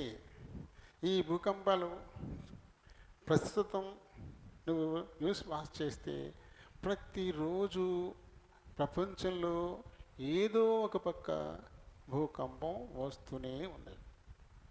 ఏదో చోట భూమి కంపిస్తూనే ఉంది. మనకు కూడా హిమాలయ పర్వతాల కేంద్రంగా భారతదేశానికి కూడా ఒక పెను భూకంపం పొంచి ఉందంట. ఒకసారి వచ్చింది కదా, గుజరాత్ తిరగబడిపోయింది. ఉత్తరాది రాష్ట్రాలకు బాగా ఎఫెక్ట్ ఎక్కువగా. కాబట్టి ఇవన్నీ ఏం సూచిస్తున్నాయంటే గుర్తు చేస్తున్నాయి ప్రభు మాటల్ని. నేను వచ్చి ఆ క్రమంలో ఇలాంటివన్నీ ముందు సూచనలుగా మీకు ఉంటాయి అని చెప్పాడు. ఈ సూచనలు ప్రభు చెప్పినట్టే జరుగుతున్నాయి అనుకుని సరిపెట్టుకోమనా? నిజమే, అవి చెప్పాడు కదా, చెప్పినట్టే జరిగింది. దీని నుంచి నేర్చుకునే పాఠం ఏంటి? మరి నేను ఎంతవరకు సిద్ధపడ్డాను అనేది చూసుకోవాలి కదా.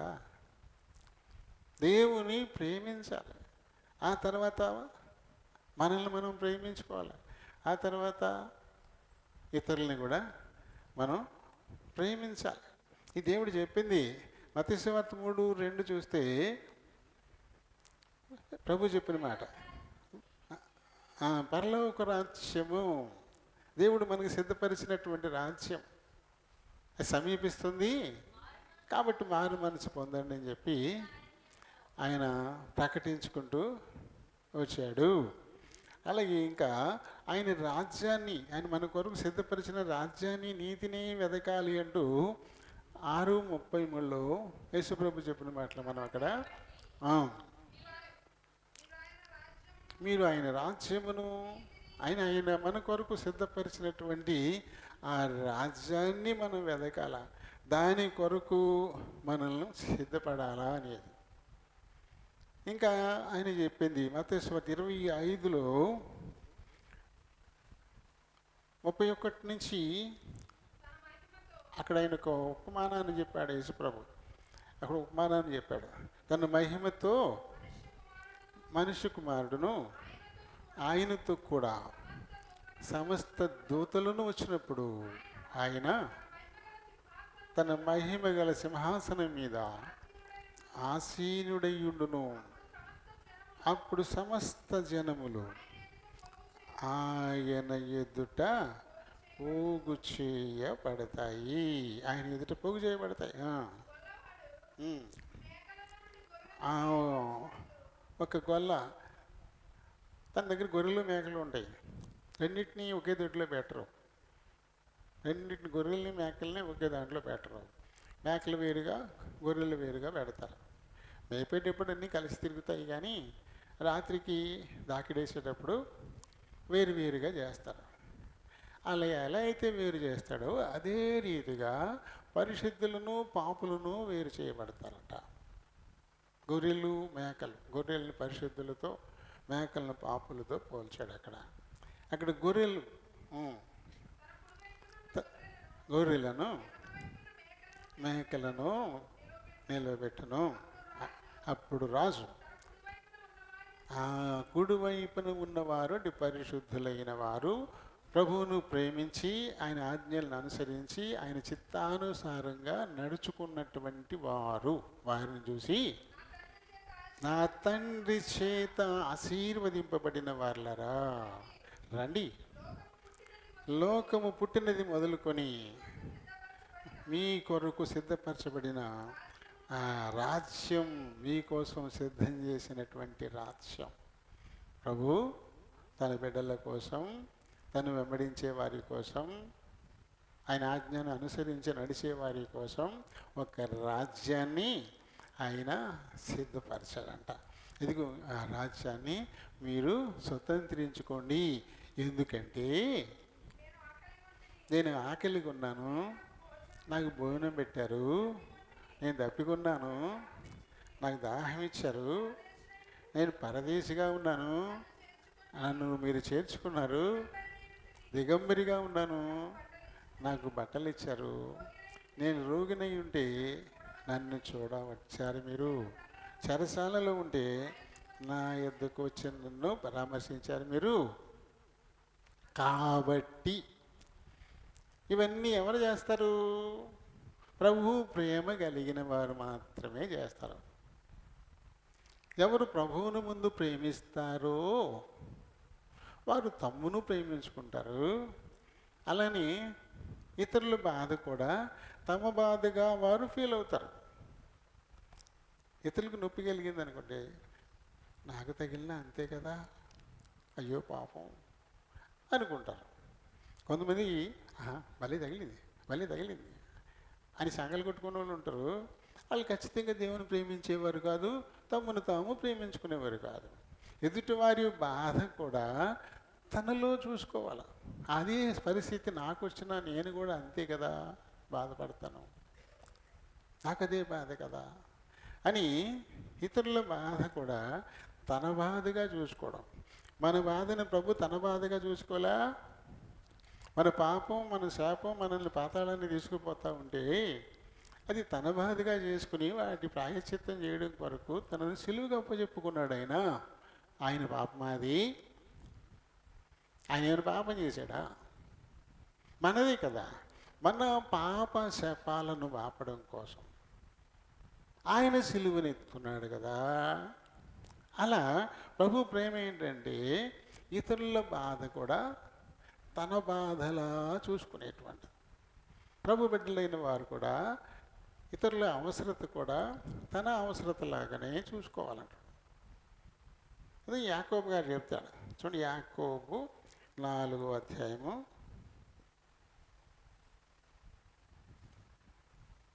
17 వచనం చదువు. కాబట్టి మేలైనది చేయ నెరిగియు అలాగు చేయని వారికి పాపం కలుగుతుందంట. మేలైనది చేయనెరిగి కూడా,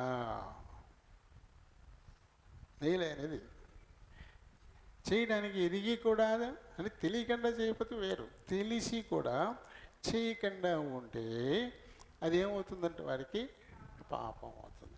ఇది మేలైనది ఏమిటో, ఏం చేయాలో ప్రభు ప్రేమ మనకి చెబుతోంది. ఆయన మనల్ని ప్రేమించి చేసి చూపించాడు.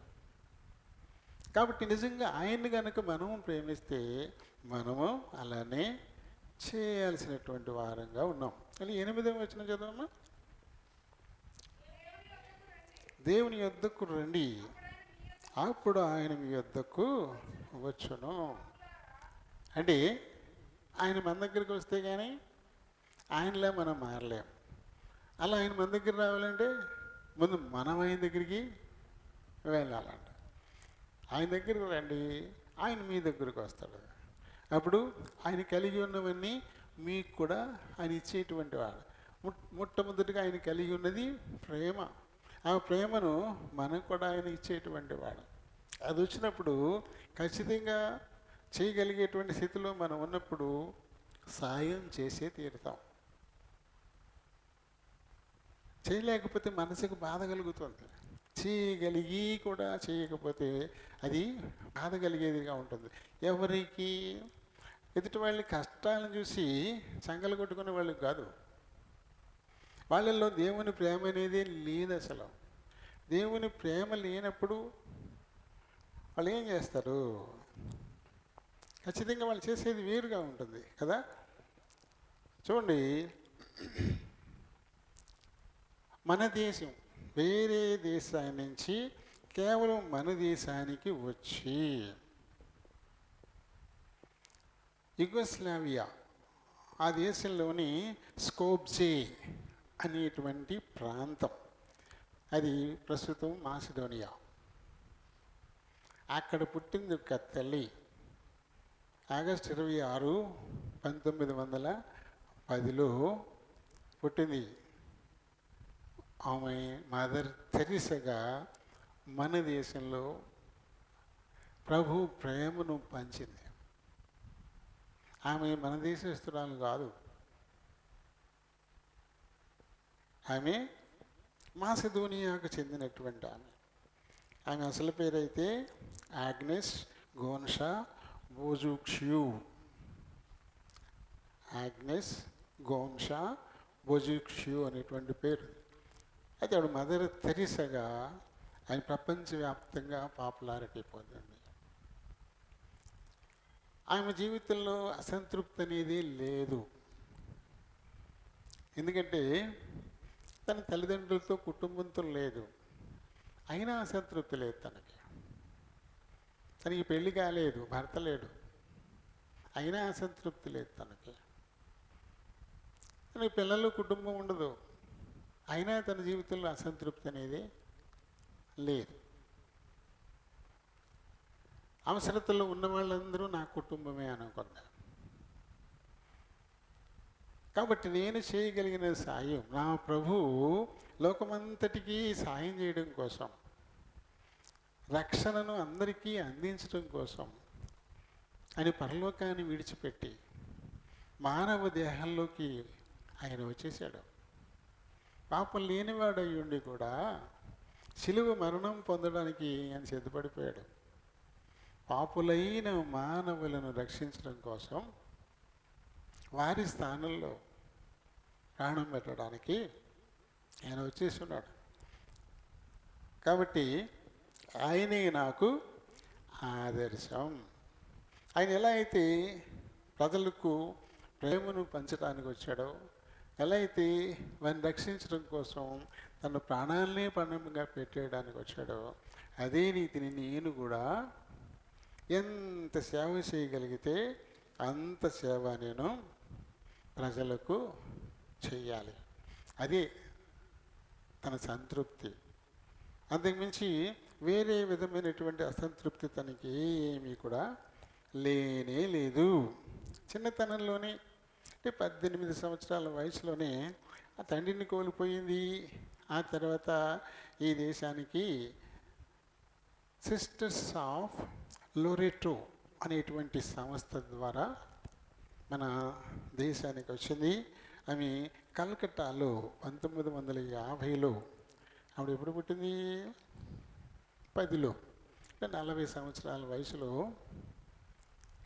మన దేశానికి వచ్చేసి 50లో ఒక సంస్థను స్థాపించింది. మిషనరీస్ ఆఫ్ చారిటీ అనేటువంటి ఒక సంస్థను ఆమె స్థాపించింది. ఇప్పుడు ఒక్కటి కాదు, భారతదేశం అంతా ఉన్నాయి ఆవిడ పెట్టిన సంస్థలు. ఇంకా ఆవిడ పేరుతో చాలా చాలా ఇన్స్టిట్యూట్లు ఉన్నాయి, కాలేజీలు ఉన్నాయి. చాలా ఇది అయిపోయింది. చాలా గొప్ప సేవ. ఆవిడ ఎలాంటి సేవ చేసిందంటే, తాను ఏంటో తెలియకుండా రోడ్డు పక్కన పడి ఉంటారే, వాళ్ళు ఎవరో వారికే తెలియదు. అంటే ఏమాత్రం కూడా మతి స్థిమితం లేనటువంటి వాళ్ళు రోడ్డు పక్కన పడి బెచ్చగాళ్ళలాగా పెంట కుప్పల మీద ఏరుకొని తింటా, ఎక్కడో లొంగట్టుకు పడుకుంటా, అలాంటి వాడు కనపడితే చాలు వాడిని ఎత్తుకుని తీసుకొచ్చేసేది.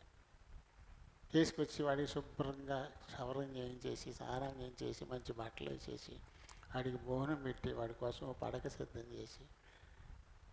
ఎవరికి చేస్తున్నారు, ఎవరు చేస్తున్నారో చేయించుకునే వాడికి తెలియదు, ఎందుకు చేస్తుందో కూడా తెలియదు వాడికి. ఈ స్థిమితం లేదు. అలాంటి వాడు అనేవాడికి కనబడితే చాలు, కలకత్తా వీధుల్లో ఎక్కడ కనబడినా సరే తీసుకొచ్చేసి తన ఆశ్రమంలోనే పెట్టుకుని. కుష్ఠరోగులు వాళ్ళ పక్కన వెళ్తేనే మనకి అదొక రకమైన కుళ్ళు కంపు వచ్చేస్తుంది. వారితో మాట్లాడడానికో ముట్టుకోవడానికో మనకి ఇష్టం కలగదు. అలాంటి వారికి ఎంత గొప్ప సేవ చేసింది. ఏళ్ళు కుళ్ళిపోయి చీము నెత్తురు కారిపోతుంటే తన చేతులతో వాటిని పిండి కడిగి కట్లు కట్టి, నడవలేని పరిస్థితి ఉంటే ఎత్తుకు తీసుకెళ్ళి మంచం మీద పడుకోబెట్టదు. అది మలమూత్రాలు ఎత్తేదంట. ఒకవేళ రోగి ఈ వాంతి చేసుకుని కప్పుకుని దోషులు పట్టేదంట మా తల్లి. ఎలాంటి సేవ! ఈ దేశస్తురాలా అంత గొప్ప సేవ కదా ఆమె చేసింది. నిర్మల హృదయ 1952లో ఆమె ఒక ధర్మశాలను ఏర్పాటు చేసింది.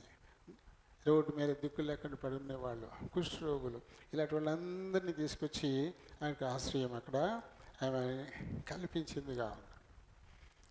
చాలా గొప్ప, మామూలు సేవ కాదు. ప్రపంచమంతా గుర్తించింది ఆమె సేవను.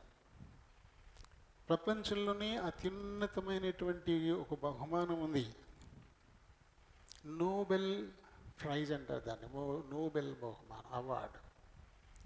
అయితే ఈమె ఏం చేసింది? కుష్ఠరోగుల్ని ప్రేమించింది, వీళ్ళని ప్రేమించి వీరికి ఆశ్రయాన్ని కల్పించింది. కాబట్టి ఈ ప్రేమతో అవార్డు ఇవ్వడానికి నోబెల్ ఆ బహుమతికి సంబంధించినటువంటి నియమ నిబంధనలు ఉంటాయి, వేటిలో ఇవ్వచ్చు అని. ఈ ప్రేమ లేదంటే అందులో, లేకపోతే శాంతికి ఇవ్వచ్చంట. కాబట్టి శాంతి కోసం పనిచేసిందని పెట్టి శాంతి బహుమతి ఇచ్చారు ఆవిడకి, నోబెల్ ప్రైజ్. భారతీయులకు కొంచెం సిగ్గేసింది. మన దేశంలోకి వచ్చి మన దేశంలో ఇంత గొప్ప సేవ చేసిన ఆమె సేవల్ని మనం గుర్తించలేకపోయాం. ప్రపంచం గుర్తించి నోబెల్ బహుమతి ఇచ్చింది, మనం చేయకపోతే ఎలా అని చెప్పేసి 79లో నోబెల్ బహుమతి ఇస్తే 80లో భారతరత్న ఇచ్చారు మన వాళ్ళు. మన దేశంలో అత్యున్నతమైన పురస్కారం భారతరత్న. 79లో ప్రపంచం గుర్తించి నోబెల్ బహుమతి ఇచ్చింది. 80లో అప్పుడు మన వాళ్ళు ప్రజలు అడుగుకున్నారన్నమాట. అరే మన దేశంలో చేస్తే మన దేశంలో ఇంత సేవ చేసిన ఆవిడికి మనం ఇవ్వలేకపోయామండి, ప్రపంచం ఇచ్చేసిందని 80లో వీళ్ళు అది ఇచ్చారు. ఆ తర్వాత ఆమె చనిపోయిన తర్వాత సెయింట్హుడ్ కూడా వచ్చింది తనకి. ఆఖరికి ఆవిడ ఎప్పుడు చనిపోయింది? సెప్టెంబర్ 5, 97లో ఆవిడ చనిపోయింది. అంటే 10లో పుట్టింది, అంటే 87 సంవత్సరాల కాలం. అందులో 40 తీసేస్తే 57 సంవత్సరాలు అవిశ్రాంతంగా, సారీ 47 సంవత్సరాలు అవిశ్రాంతంగా ఎవ్వరు కూడా మనుషులు చేరలేనటువంటి మనుషులు, ఎవరు చేయలేనటువంటి సేవ, గొప్ప అద్భుతమైనటువంటి సేవ చేశారు. ఇలా చేయడానికి ఎవరు కారణం? ఎవరు కారణం? ఈ లోకానికి ప్రేమ పంచినటువంటి యేసుక్రీస్తు యొక్క ప్రేమే. దేవుని ప్రేమించింది ముందు ఆమె, కాబట్టి తనను తాను ప్రేమించుకుంది, అలాగే ఇతరులను కూడా ప్రేమించింది. ఈ బాధ నాకు వచ్చిన అంతే కదా, ఇతరుల బాధను తనలో చూసుకునేది ఎప్పుడు కూడా. ఈ సమస్య నాకు వచ్చిన అంతే కదా అంది. ఇంకేం కాదు, ఇంకా ప్రభువు నా కోసం వచ్చాడు కాబట్టి నేను అవసరతలో ఉన్న వారికి నేను సాయం చేయగలిగే స్థితిలో ఉన్నాను కాబట్టి నేను చేయాలి. ఈ లోక సంబంధమైన జీవితం దానికి లేదు.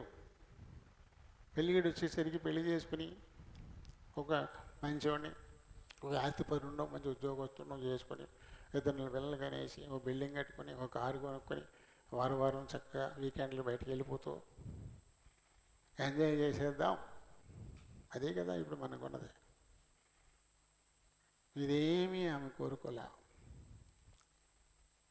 ఇవేమీ నాకు వద్దు, నన్ను ఎందుకు ఈ లోకంలోకి దేవుడు తీసుకొచ్చాడో ఒక ఉద్దేశాన్ని కలిగి ఉండి ఉంటాడు, అది నా వల్ల నెరవేరడానికి నేను దేవునికి అప్పచెప్పేసుకుంటాను అనుకుంటే దేవుడు చూపించిన మార్గం. అంటే మన దేశంలో ఇలాంటి పని చేసే వాళ్ళు ఎవరు లేరనమాట. పరాయి దేశాన్ని నుంచి వచ్చి ఇక్కడ చేయాల్సి వచ్చింది. కానీ దుర్మార్గం ఏంటంటే ఆవిడ మీద ఎన్నో కుట్రలు తీస్తారు ఇప్పుడు బయటికి. ఆవిడ గురించి రకరకాలుగా కుట్రలు, అంటే అసూయ, ఓర్వలేనితనం. తాను పెట్టదు, అమ్మ అన్నం పెట్టదు, అడుక్కు తిన్నది అన్నట్టుగా వీళ్ళు చేయలేరు, చేసిన వాళ్ళు చూసి ఓర్వలేరు, వారికి లేనిపోని చెడుగునల్లా అంటగట్టడానికి ప్రయత్నాలు చేస్తూనే ఉంటుంటారు. ఇలాంటివెన్నో చేస్తున్నారు ఆవిడ. మొత్తం ఇంత గొప్ప సేవ ఆవిడ చేసి ఈ లోకయాత్ర ముగించుకుని తన కోసం దేవుడు సిద్ధం చేసినటువంటి రాజ్యం కదా. ఏమన్నాడు ఆయన? మళ్ళీ చదవలేనిందిగా మత్తయి సువార్త 25:34.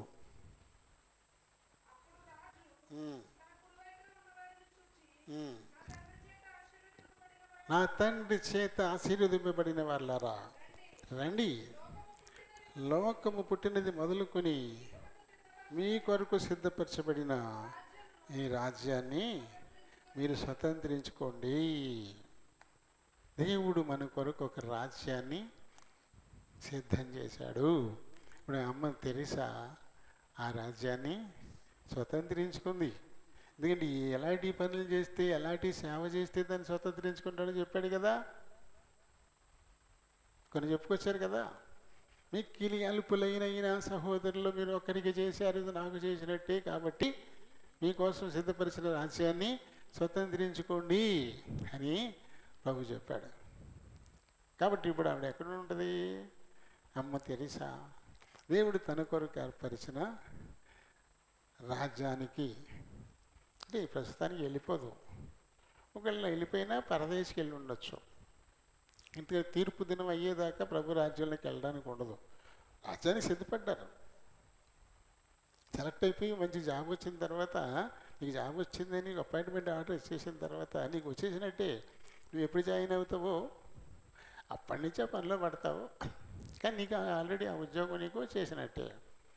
అలాగే దేవుని ఆ రాజ్యానికి ఆమె అర్హురాలు. అది ఎప్పుడు తీర్పు వస్తుందో, ఎప్పుడు పంపుతాడో అప్పుడు. అయితే పరదేశకు మట్టుకు వెళ్ళిపోయి ఉండొచ్చు కదా, పరదేశకి వెళ్ళిపోయి ఉండొచ్చు. ఏలియా వెళ్ళిపోయినట్టు. ఏలియా శరీరుడిగా వెళ్ళిపోయాడు కదా. అలాగే యేసు ప్రభు తనతో పాటు కుడివైపు దొంగను కూడా తీసుకెళ్ళిపోయాడు కదా. అలాగా డిస్టింక్షన్లో పాస్ అయిన వాళ్ళు ఎవరైనా ఉంటే అలాంటి వాళ్ళందరూ పరదేశికి చేరుకుంటారు. అయితే అది పరలోకం కాదు, పరదేశం. తీర్పు తర్వాతే వాళ్ళు పరలోకానికి ఆ రాజ్యంలోకి వెళ్తారు. మరి అమ్మ తెరీసా అలానే వెళ్ళి ఉంటుంది కదా. అటువంటి పేరే నీకు ఇచ్చారు. ఆ పేరు నీకు వచ్చినందుకు నువ్వు స్ఫూర్తిని పొందాలా. నేను కూడా అన్నట్టుగా ఉండాలి. ఊరినే కాదు కదా మరి నీకు ఆ పేరు ఇచ్చింది అమ్మా. కాబట్టి ఇప్పుడు అర్థమైంది కదా నేను ఎందుకు తెచ్చాను. ఈ సమాచారం కోసం బయటకు వచ్చాను. ఫోన్ మాట్లాడడానికి కాదు. మామూలుగా అయితే నేను నోట్ చేసేసుకుంటాను. అయితే ఇది అప్పటికప్పుడుగా దేవుడు ఇచ్చిన తలంపు, జస్ట్ అలా చూసి తీసుకొచ్చాను. దీనికోసమే తెచ్చింది ఇది ఫోన్. మీరు చూసుకోవచ్చు నీట్గా about mother Teresa in Telugu అని కొట్టుకుంటే తెలుగులోనే వచ్చేది సమాచారం. గూగుల్లో చూసుకోండి, ఉంటుంది ఖచ్చితంగా. కాబట్టి ఇప్పుడు దేవుడు మానవుల కొరకు సిద్ధం చేసిన మొదటిది ఏంటి? ఒక రాజ్యం. మరి మన పరిస్థితి అమ్మా, ఏ యోగ్యత లేనటువంటి వారం, పాపు లేనటువంటి వారం. అలాంటి మన కోసం దేవుడు ఒక మంచి గొప్ప రాజ్యాన్ని సిద్ధపరుచున్నాడే. అలాంటి ఆయన్ని మనం ఏం చేయాలి? ఆరాధించాలా? ఆరాధించడానికి ఇంకో కారణం కావాలా? అయోగ్యులమైనటువంటి మనం కోసం ఆయన ఒక రాజ్యాన్ని సిద్ధం చేశాడు. ఆ రాజ్యంలో ఉండడం కోసం మనల్ని తీసుకెళ్ళడానికి ఆయన మళ్ళీ రానయ్యున్నాడు. అది ఇంత గొప్ప ప్రేమను చూపిన ఆ ప్రభువుని ఆరాధించడానికి ఎందుకంటే ఎక్కువ కారణాలు మనకు అక్కర్లేదు. దేవుడి మాటల్ని దీవించును గాక.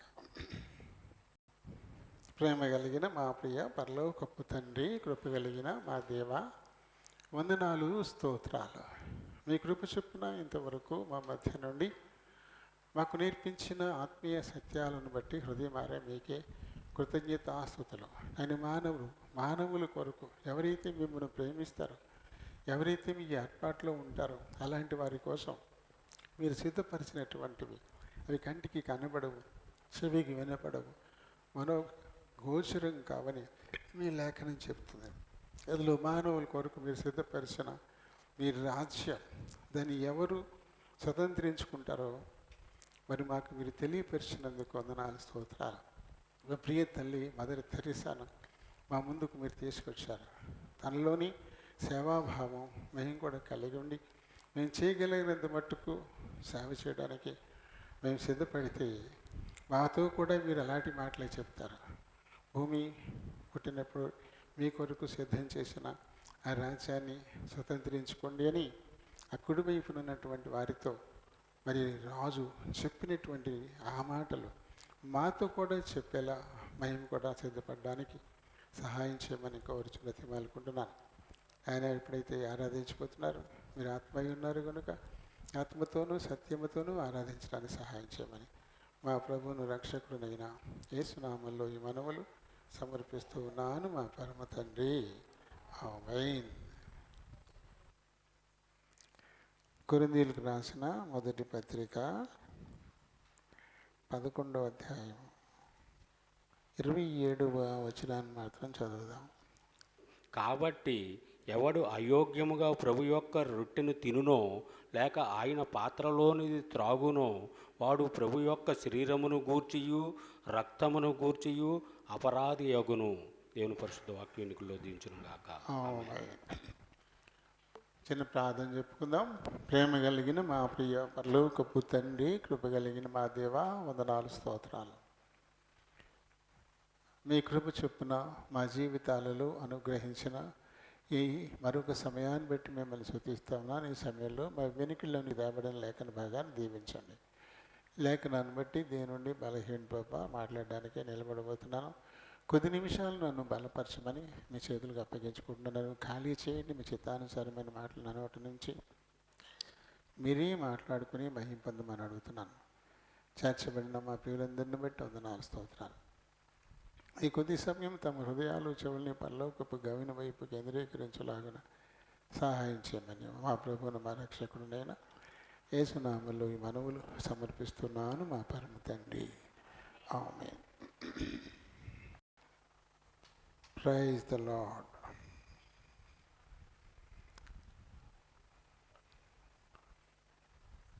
మరి శ్రేష్టమైన సమయానికి మనం వస్తున్నాము.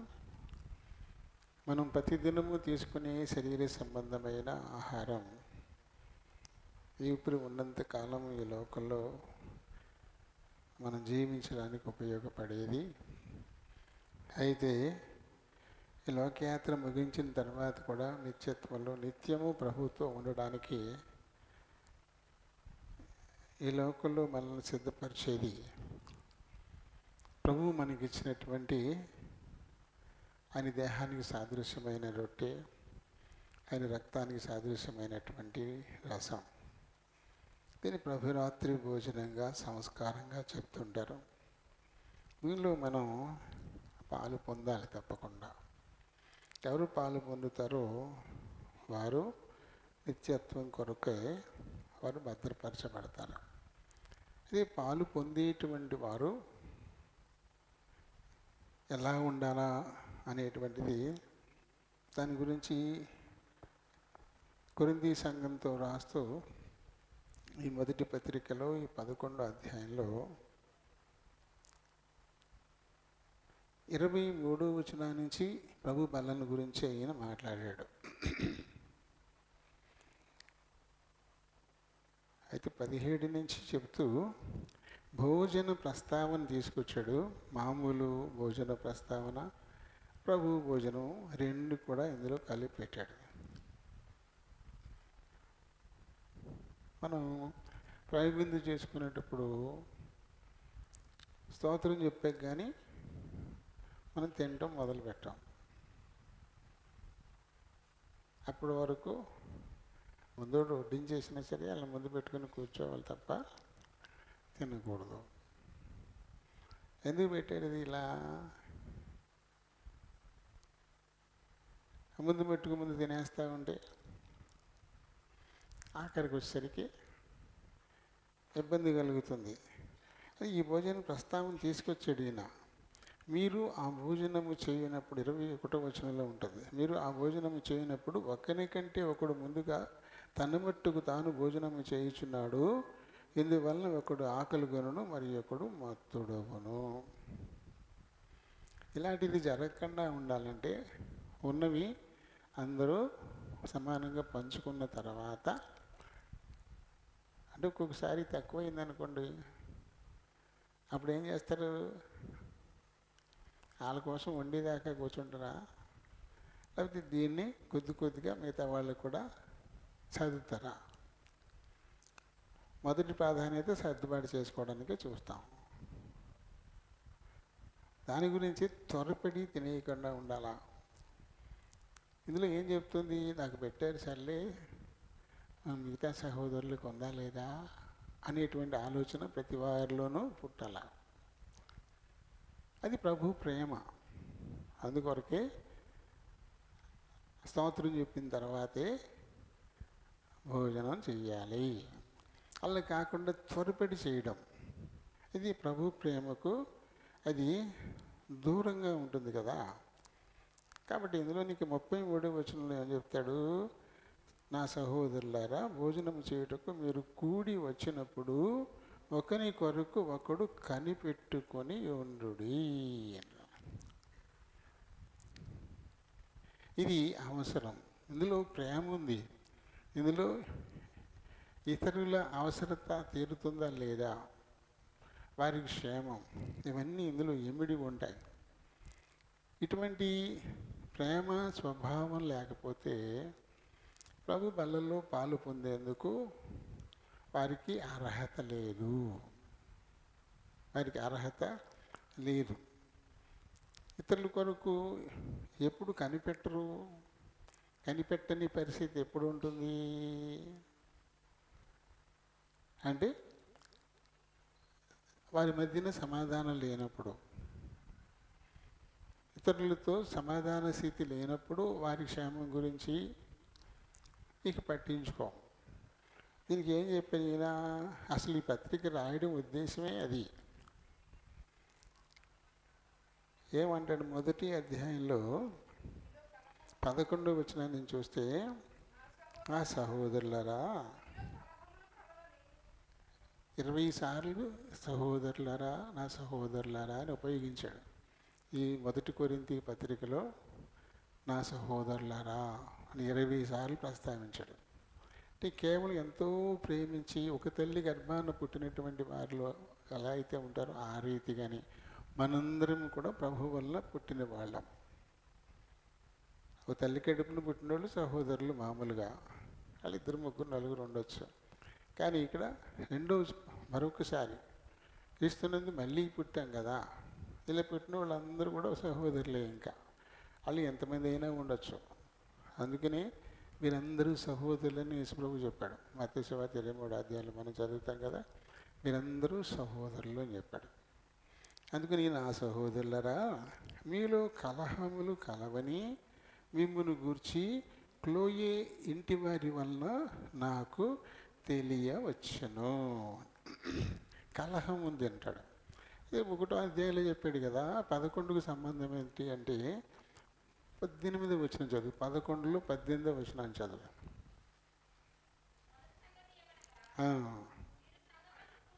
కూడి ఉన్నప్పుడు మీలో కక్షలు కలవని, కక్షలు ఉన్నాయని నేను వింటున్నాను అంటాడు. కక్షలు ఉన్నాయి, కలహం మీలో ఉంది అంటాడు. మరి కలహం ఉన్నప్పుడు ఇలా సమాధానం ఉండదు, ఒకరికొరకొకరు ఆలోచించడం ఉండదు, కనిపెట్టే పరిస్థితి కూడా ఉండదు. కాబట్టి కక్షలు, కార్పణ్యాలు, ఈ కలహాలు ఇలాంటివి ఏమైనా ఉంటే అలాంటి వారు ప్రభు బల్లలో పాలు పొందేందుకు అర్హులు కారు. అది వారికి క్షేమం కాదు. అలాంటి వారు అయోగ్యులు అంటాడు. ప్రభువులో కలహం లేదు, ప్రభువులో కక్షలు లేవు, ప్రభువులో అసూయలు ద్వేషాలు లేవు. ఆయనలో ప్రేమే ఉంది, సమాధానం ఉంది, అందరూ ఒక్కటిగా ఉండాలనేటువంటి భావం ఉంది. అలాంటి ఏకభావం లేకపోతే వాళ్ళు ప్రభు బల్లలో పాలు పొందేందుకు వాళ్ళు అర్హులు కారు. అలాంటి వాళ్ళు కనుక పాలు పొందితే అయోగ్యంగా పాలు పొందరు. ఎవరి సుఖం వాళ్ళే చూసుకుంటారు, ఎవరిది వాళ్ళే చూసుకోండి. ఎవరి మట్టుకు వాళ్ళు తినేసేయడం అంటే అర్థం ఏంటి? వాళ్ళ మట్టుకు వాళ్ళే చూసుకుంటున్నారు. మిగతా వాళ్ళ గురించి అసలు ఏమాత్రం కూడా ఆలోచించట్లేదు అని అర్థం కదా.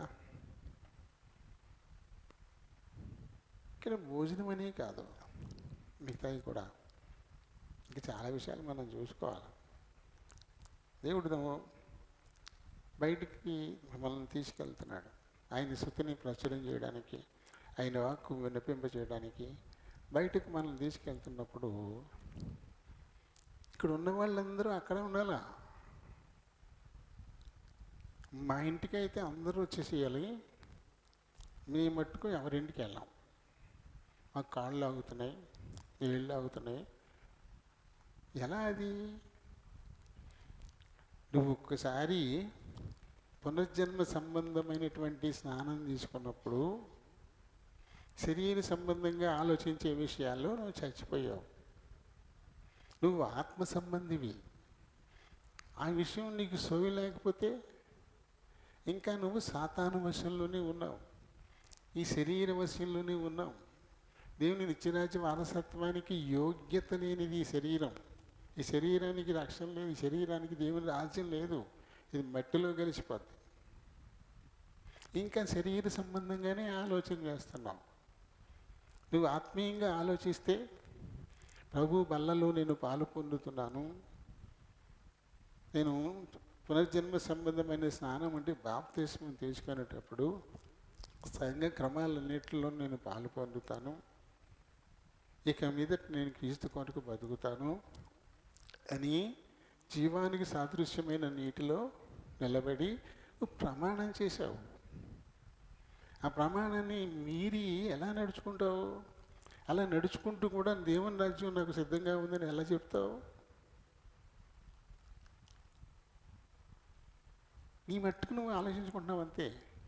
నీ సుఖం నువ్వు చూసుకుంటున్నావు. అలా చూసుకుంటారు. మీటింగ్ ఎట్లా వెళ్తాను అక్కడికి అని వెళ్తాను. గుడుం పోతావు, భీమవరం పోతావు, రాజమండ్రి పోతావు, విజయవాడ పోతావు, కాళ్ళు లాగావు. ఆ ఇంట్లో నుంచి మందిరానికి వస్తాక మాత్రం కాళ్ళు లాగేస్తాయి, నీళ్ళు లాగేస్తాయి, నీరసం వచ్చేస్తుంది, వెళ్ళలేకపోతాం. అబద్ధం కదా అది. ఎవరిని మోసం చేస్తాం మనం? దేవుని మోసం చేద్దామా? నువ్వు మనుషుల్ని మోసం చేయకుండా బాగోలేదేమో, అందుకే రాలేదేమో. నీ స్థితి ఏంటో దేవుడే తెలియదా? దేవుణ్ణి మనం మోసం చేయలేము. దేవుణ్ణి మోసం చేసేయాలనుకుంటే మనల్ని మనమే మోసం పుచ్చుకుంటున్నాము. కావాలంతే. ఏదో రకమైన ఏర్పాటు. ఎవరు వెళ్తున్నావు? ఎవరిని పనికెట్టుకుని నీ కారు తీసుకొచ్చి ఎక్కొచ్చుకుని తీసుకెళ్తారా? ఈ తంటాలు నువ్వే పెడతావు. సెంటర్ దాకా వస్తావు, ఆటో ఎక్కుతావు, గానిపురం వెళ్తావు, అక్కడేమో మళ్ళీ బస్సు ఎక్కుతావు, ఎవరైనా దిగుతావు, మళ్ళీ హాస్పిటల్కి వెళ్ళాలంటే అక్కడ మళ్ళీ నడుచుకుంటానో మళ్ళీ ఆటోనో. ఎన్ని దండాలు పెడుతున్నావు కదా అక్కడికి. మరి దేవుడు ఇచ్చిన ఆయన సన్నిధికి రావడానికి నువ్వు ఎవరు ఇంటికి వెళ్ళట్లే. నువ్వు ఎక్కడ 2, 3 కూడి ఉంటే అక్కడ నేను ఉంటానని చెప్పాడు దేవుడు. ఒక ఇంటికి మనం వెళ్తున్నాము 10 మందిగా అంటే దేవుడు ఎక్కడ ఉన్నాడు? అదే దేవుని సన్నిధి. దేవుని సన్నిధికి వెళ్తున్నావు, అది ఆలోచించాలి. వ్యక్తులు వెళ్ళక కాదు. ఇంకా కొంతమంది వాళ్ళకి నాకు పడదు, వాళ్ళ ఇంటికి ఎవరు వెళ్తాడు, వాళ్ళ ఇంటికి నేను రాను. నరకానికి పోతావు అంతే. నరకానికి పోతావు. నేను దేవుని బిడ్డనని చెప్పుకుంటూ కూడా వాళ్ళకి నాకు పడదు, నేను వాళ్ళ ఇంటికి వెళ్ళను. కొంతమంది పలారాలు కూడా పుచ్చుకోరు. అది ఎవడు పలారం పెడితే ఆ పలారం తీసుకోరు. నెత్తి మీద కూర్చొని ఉంది సైతాను, గండు సైతాను. లాక్కపోతాయి, నరకానికి లాక్కపోతాయి. దేవుని సన్నిధికి వచ్చి నీ దేవుని దేహానికి సాదృశ్యమైన రొట్టె రసలు నువ్వు పాలు పంపులు పొందుతూ కూడా వాడికి నాకు పడదు, ఆడి పలహారం నేను తిన్నావు, ఆడి ప్రేమ మీద పెడితే ఆ భోజనం నేను తిన్నావు అని వెళ్ళిపోతే ఎవరు నిన్ను అలా నడిపిస్తున్నారు? నిన్ను సైతాను. ఆ విషయాన్ని గుర్తుపెట్టుకోవట్లేదు. ఇస్కరియోతు యూదా పరిస్థితి.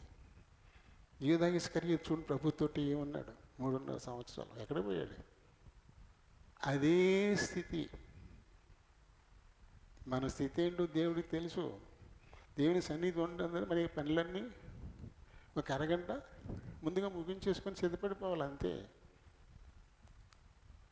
లేకపోతే మనం దొంగలు అయిపోతున్నాం కదా, దేవుని సన్నిధిని దోచుకునేవారు అయిపోతున్నాం కదా. నేను వచ్చేసరికి మీరు కొద్దిమంది ఇక్కడ కూర్చుంటే నాకు సిగ్గేస్తుంది లోపల, నేను ఇంత లేట్ అయిపోయానేంటి అని. కారణం వేరే ఉంటుంది. వచ్చే ముందు మళ్ళీ ఎవరో ఒకరు తగిలి ప్రార్థన చేయమంటామో అక్కడ ఆపుతారు.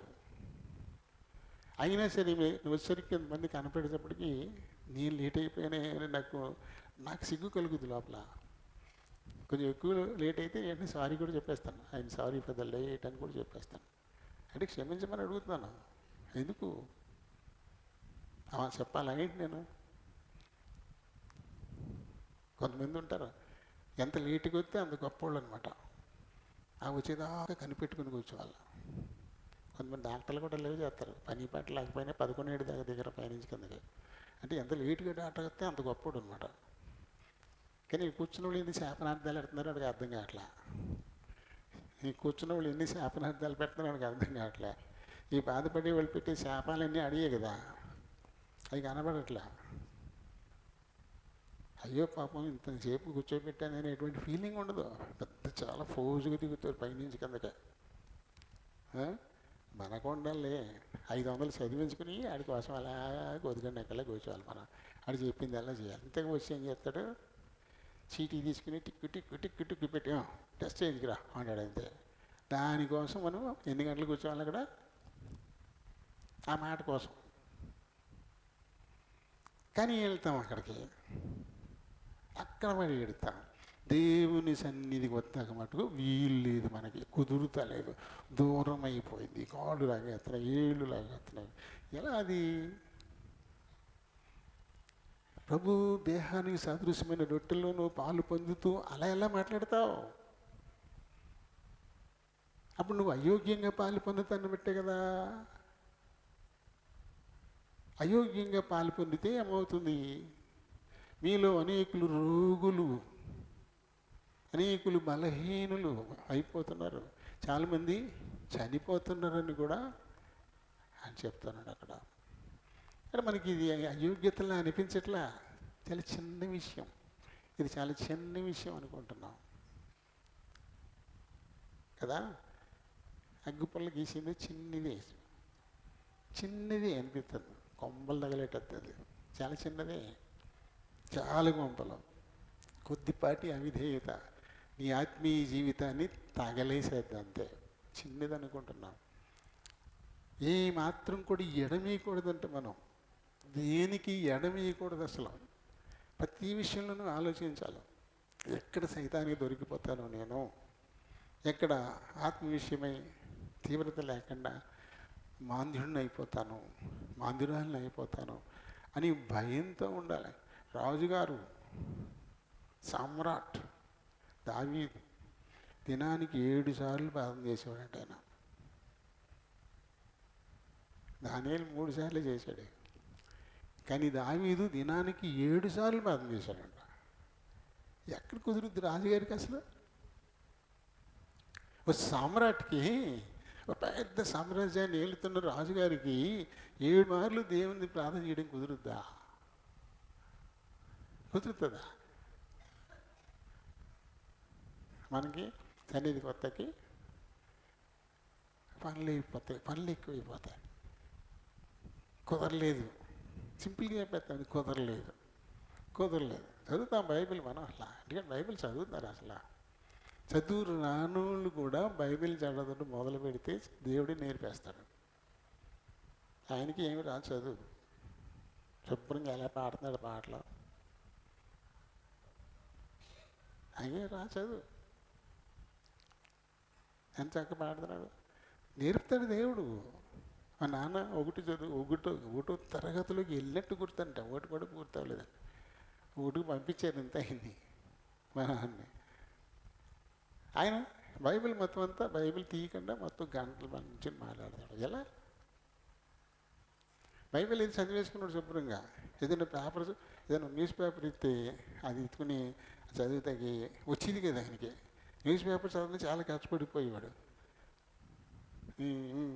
మీకు ఈ ఆజ్ఞను ఇచ్చు అలా చదివాడు.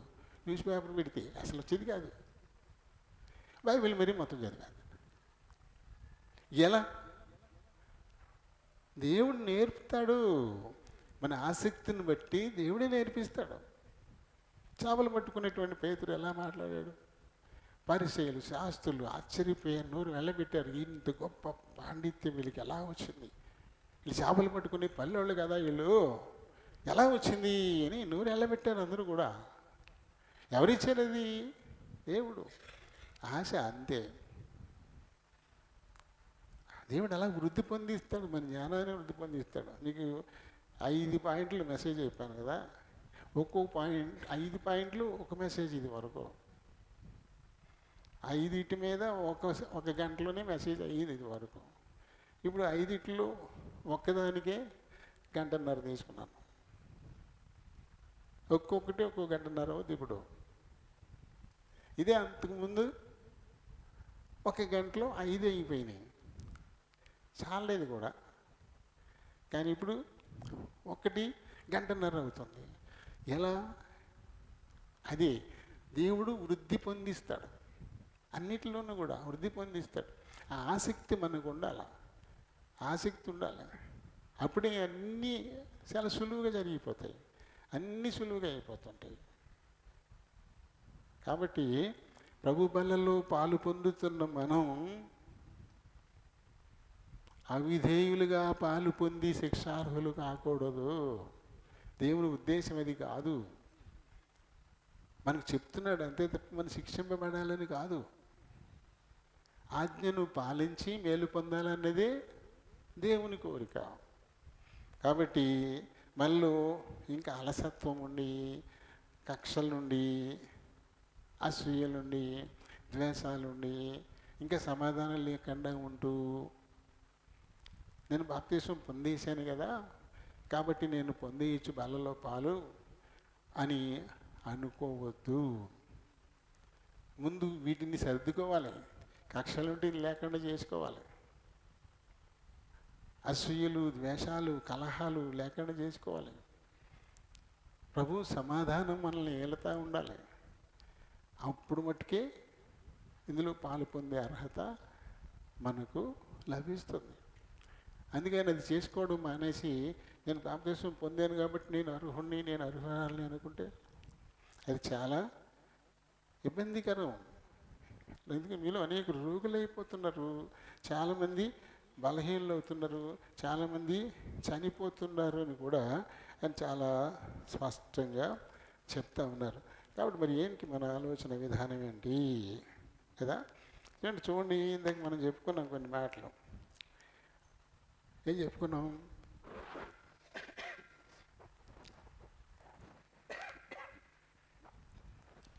కల్పన కథలు చెప్పుకుంటూ కదా, వాక్చాతుర్యంతో చెప్తూ ఉంటారు. అలాంటి వారు ప్రభు బల్ల ప్రతి వారం పెట్టాల్సిన పని లేదు అని కూడా చెప్తారు. ప్రతిరోజు బల్ల విరిచారు ఆదిమ సంఘంలో. ఇంటింటా కూడుకుంటూ రొట్టె విరుస్తూ వచ్చారు. అపొస్తలుల కార్యాలు మనకు 2వ అధ్యాయంలో ఉంటుంది. అది ప్రతిరోజు బల్ల, ప్రతిరోజు బల్ల. తర్వాత ఏమైంది? పునరుత్థాన దినం. పునరుత్థాన దినం మటుకు ఆరాధనకు కూర్చుంటారు కాబట్టి ఆ రోజున బల్ల ఏర్పాటు అయింది. అపొస్తలుల కార్యాలు 2వ అధ్యాయంలో ఆదివారం మరి రొట్టె విరవడానికి అని చెప్పేసి పౌలు గారు అక్కడ చెప్తారు.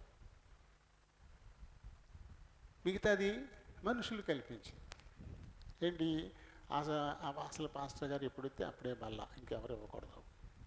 ఆయన 2 వారాలకు వస్తాడా, 3 వారాలకు వస్తాడా, 4 వారాలకు వస్తాడా, 6 వారాలకు వస్తాడా, 8 వారాలకు వస్తాడా, ఆయన ఎప్పుడైతే అప్పుడే. ఇవన్నీ మనుషులు కల్పించినాయి. రొట్టె ఒకటి, పాత్ర ఒకటి, అది ఆరంభం. ప్రభు ఒక రొట్టెని విరిచి అది ఇచ్చి పాలు పొందమన్నాడు. ఓ పాత్రలోనిది తీసుకోమని ఇచ్చాడు. కాబట్టి ఇప్పుడు కూడా ఓ రొట్టె ఒకటే కావాలి, పాత్ర ఒకటే కావాలి. దీని సౌలభ్యం కోసం ఏం చేస్తున్నారు? ఇప్పుడు అమ్ముతున్నారు, పని కట్టుకుని చిన్న చిన్న రొట్టెలు 5 తెచ్చుకొని 5 చేస్తున్నారు. అలాగే ఇవి కూడా చూడండి, తిమోతికి రాసిన 2వ పత్రికలో 4వ అధ్యాయంలో 3వ వచనం నుంచి మనం చదివితే, ఎందుకనగా జనులు హితబోధను సహింపక దురదృష్టములు గలవారై తమ స్వకీయ దురాశలకు అనుకూలమైన బోధకులను తమ కొరకు పోగు చేసుకొని సత్యమునకు చెవినీయక కల్పనా కథల వైపుకు. సత్యం ఏంటి? ప్రతి పునరుత్థాన దినం మళ్ళీ ఏర్పాటు చేసుకోవాలా. పాలు పొందేటువంటి వారు అసూయలు లేక, కక్షలు లేకుండా, అసమాధాన స్థితి లేకుండా, వైరం లేకుండా అందరూ సమాధానంతో, సహోదర భావంతో ఉండి అందులో పాలు పొందాలా అనేది సత్యం. ఏం కాదు, నువ్వు బాప్తీసం పొందితే చాలు, ఇందులో పాలు పొందేయచ్చు. ఆదివారం ఏమి ఇవ్వక్కర్లేదు. అయ్యగారు ఎప్పుడు వస్తారో అప్పుడు ఇస్తారో అప్పుడే తీసుకోవాలా. ఇవన్నీ ఏంటి? కల్పించుకున్నవి, ప్రభు చెప్పింది కాదు. ఇవి అన్నీ కల్పించుకున్నవి. సత్యమునకు చెవినీయక కల్పనా కథల వైపుకు తిరుగు కాలము వచ్చేస్తుంది కదా, వచ్చేసింది. స్వకీయ దురాశలకు అనుకూలమైన బోధకులను తనకి నచ్చేలా ఎవరు చెప్తున్నారు అక్కడికి వెళ్తారు. దేవుని వాక్యం మనకు నచ్చేలా ఉండదు. దేవునికి వాక్యానికి అనుగుణంగా నువ్వు మార్చుకోవాలి తప్ప నీకు నచ్చినట్టు దేవుని వాక్యం ఉండదు. కానీ నచ్చినట్టు చెప్తారు కొంతమంది జనాలకి నచ్చినట్టు చెప్తారు అన్నమాట. దేవుని వాక్యం అలా చెప్పట్లే. అప్పుడు ఏమవుతుంది? డాక్టర్ దగ్గరికి వెళ్ళామనుకోండి, డాక్టర్ గారు నీకేమి ఇంజక్షన్ ఏం అక్కర్లేదమ్మా, నీకు చిన్న చిన్న బిళ్ళలు వేసుకోండి చాలు, తగ్గిపోద్ది, ఇంకేం కాదు నీకు అని ఇచ్చాడు అనుకోండి, మనకి చాలా నచ్చుద్ది. కానీ అది వైద్యమైనా దానివల్ల మనకునే రోగం కుదురుద్దా? నిజంగా మనం బాగుపడాలని కోరుకునేవాడు ఏం చేస్తాడు? సూది ఇస్తాడు, 2 ఇంజక్షన్లు చేయాలి, లేదా 5 రోజులు కోర్సు చేసుకోవాలి, చేతికి కిట్టేసేస్తున్నాం, ఇక్కడ వచ్చి చేయించుకో, లేకపోతే బయటనే చేయించుకో, లేదా ఈ చేతి కూడా మింగాల్సిందే నువ్వు, లేకపోతే ఈ రోగం కుదరదమ్మా అని చెప్తాడు. ఇప్పుడు ఇద్దరు ఎవరు నచ్చుతారు మనకి? ఇద్దరులో ఎవరు నచ్చుతారు? ఇంజక్షన్ చేసేవాడు నచ్చుతాడా? చిన్న చిన్న పిల్లలు ఇచ్చి పంపేవాడు నచ్చుతాడా? తగ్గడం తగ్గపోవడం తర్వాత సంగతి. ముందు ఆ పిల్లవాడే మంచుడు, ఇంజక్షన్ చేస్తే మంచుడు కాదు. అయిపోయింది, వారం అయిపోయిన తర్వాత రోగం ముదిరిపోయింది, అప్పుడు మళ్ళీ వెళ్తాం. అప్పుడు ఇంకోటి అవుతుంది కేసు, నువ్వు ఐసీయూలో కూర్చోవాల్సిందే అంటాడు. అప్పుడు ఏమైంది? ఐసీయూలోకి వెళ్ళిపోయిన తర్వాత నీకు జైలు. కాబట్టి మేలు కోరివాడు ఎప్పుడు కూడా కఠినంగానే ఉంటాడు. మనకైతే అది నచ్చదు. ప్రభు మాటలు ఎప్పుడు కఠినంగానే అనిపిస్తాయి, కానీ వాటికి అనుగుణంగా మనల్ని మార్చుకోవాలి తప్ప మనకు నచ్చినట్టుగా మాత్రం ప్రభు మాటలు ఉండవు, మనకు నచ్చినట్టు ఉండవు. ఆయన్ని కనుక మనం నిజంగా ప్రేమిస్తే ఆయన మాటలు మనకి ఎంతో ఇష్టంగా ఉంటాయి కదా. కానీ నేను చెప్తాను ఇక్కడ పౌలు గారు, అయోగ్యంగా ఎవరైనా పాలు పొందితే ఏమవుతాడంటే అపరాధి అవుతాడు. ప్రభు దేహాన్ని గురించి, ఆయన రక్తాన్ని గురించి నేరస్తుడు అవుతాడు. అందుకని తను తాను పరీక్షించుకోవాలా. పరీక్షించుకుని నాలో అయోగ్యత అనేది ఏమీ లేదు, నాలో కలహం లేదు, నాలో వైరం అనేది లేదు, అసూయ అనేది లేదు, అసమాధాన స్థితి లేదు, ప్రభు ప్రేమే నాలో ఉంది అని నీకు హృదయపూర్వకంగా అనిపిస్తే అప్పుడు యోగ్యంగా పాలు పొందినట్టు అవుతుంది. లేని పక్షంలో ఏమవుతుందంట, అందువలననే మీలో అనేకులు రోగులను బలహీనులను అయిపోతున్నారు. చాలామంది నిద్రిస్తున్నారు, చనిపోతున్నారు అని కూడా చెప్తున్నారు. మరి అయోగ్యంగా ఉండి చనిపోతే ఏమవుతారు? పేరుకు బాప్తిసం పొందారు కానీ అది వారిని రక్షించదు, పాతాళానికి వెళ్ళిపోతారు. దేవుణ్ణి మనం నమ్ముకునేది దేవుని నిత్యరాజ్యం వారసత్వం కోసం, అది మనసులో పెట్టుకోవాలి ఎప్పుడు కూడా. ఈ లోక సంబంధమైన మేళ్ళ కోసం కాదు, ఇళ్ళ కోసమో, దోళ్ళ కోసమో, బళ్ళ కోసమో, బంగారం కోసం, వెండి కోసం, పిల్లల కోసమో, వీటి కోసం కాదు. ఇవన్నీ మనకి అంటుకొని అదనంగా ఈ లోకంలోకి వచ్చాక, ఇవి లేకుండానే వచ్చావు ఇక్కడికి నువ్వు ఒంటిగా. ఎలా వచ్చావు అలాగే వెళ్ళిపోవాలా. ఏమీ లేకుండా ఇక్కడికి వచ్చాక అన్నీ నీకు అంటుకున్నాయి. ఆ తర్వాత నువ్వు వెళ్ళిపోయేటప్పుడు ఇవన్నీ అటుకయ్యే నిన్ను వదిలించేసుకుంటాయి, నీ కూడా ఏం రావు. ఎలా వచ్చావో అలాగే వెళ్ళిపోవాలా, అదే సత్యం. కాబట్టి దానిని బట్టి మన ఆలోచన విధానం ఉండాలా.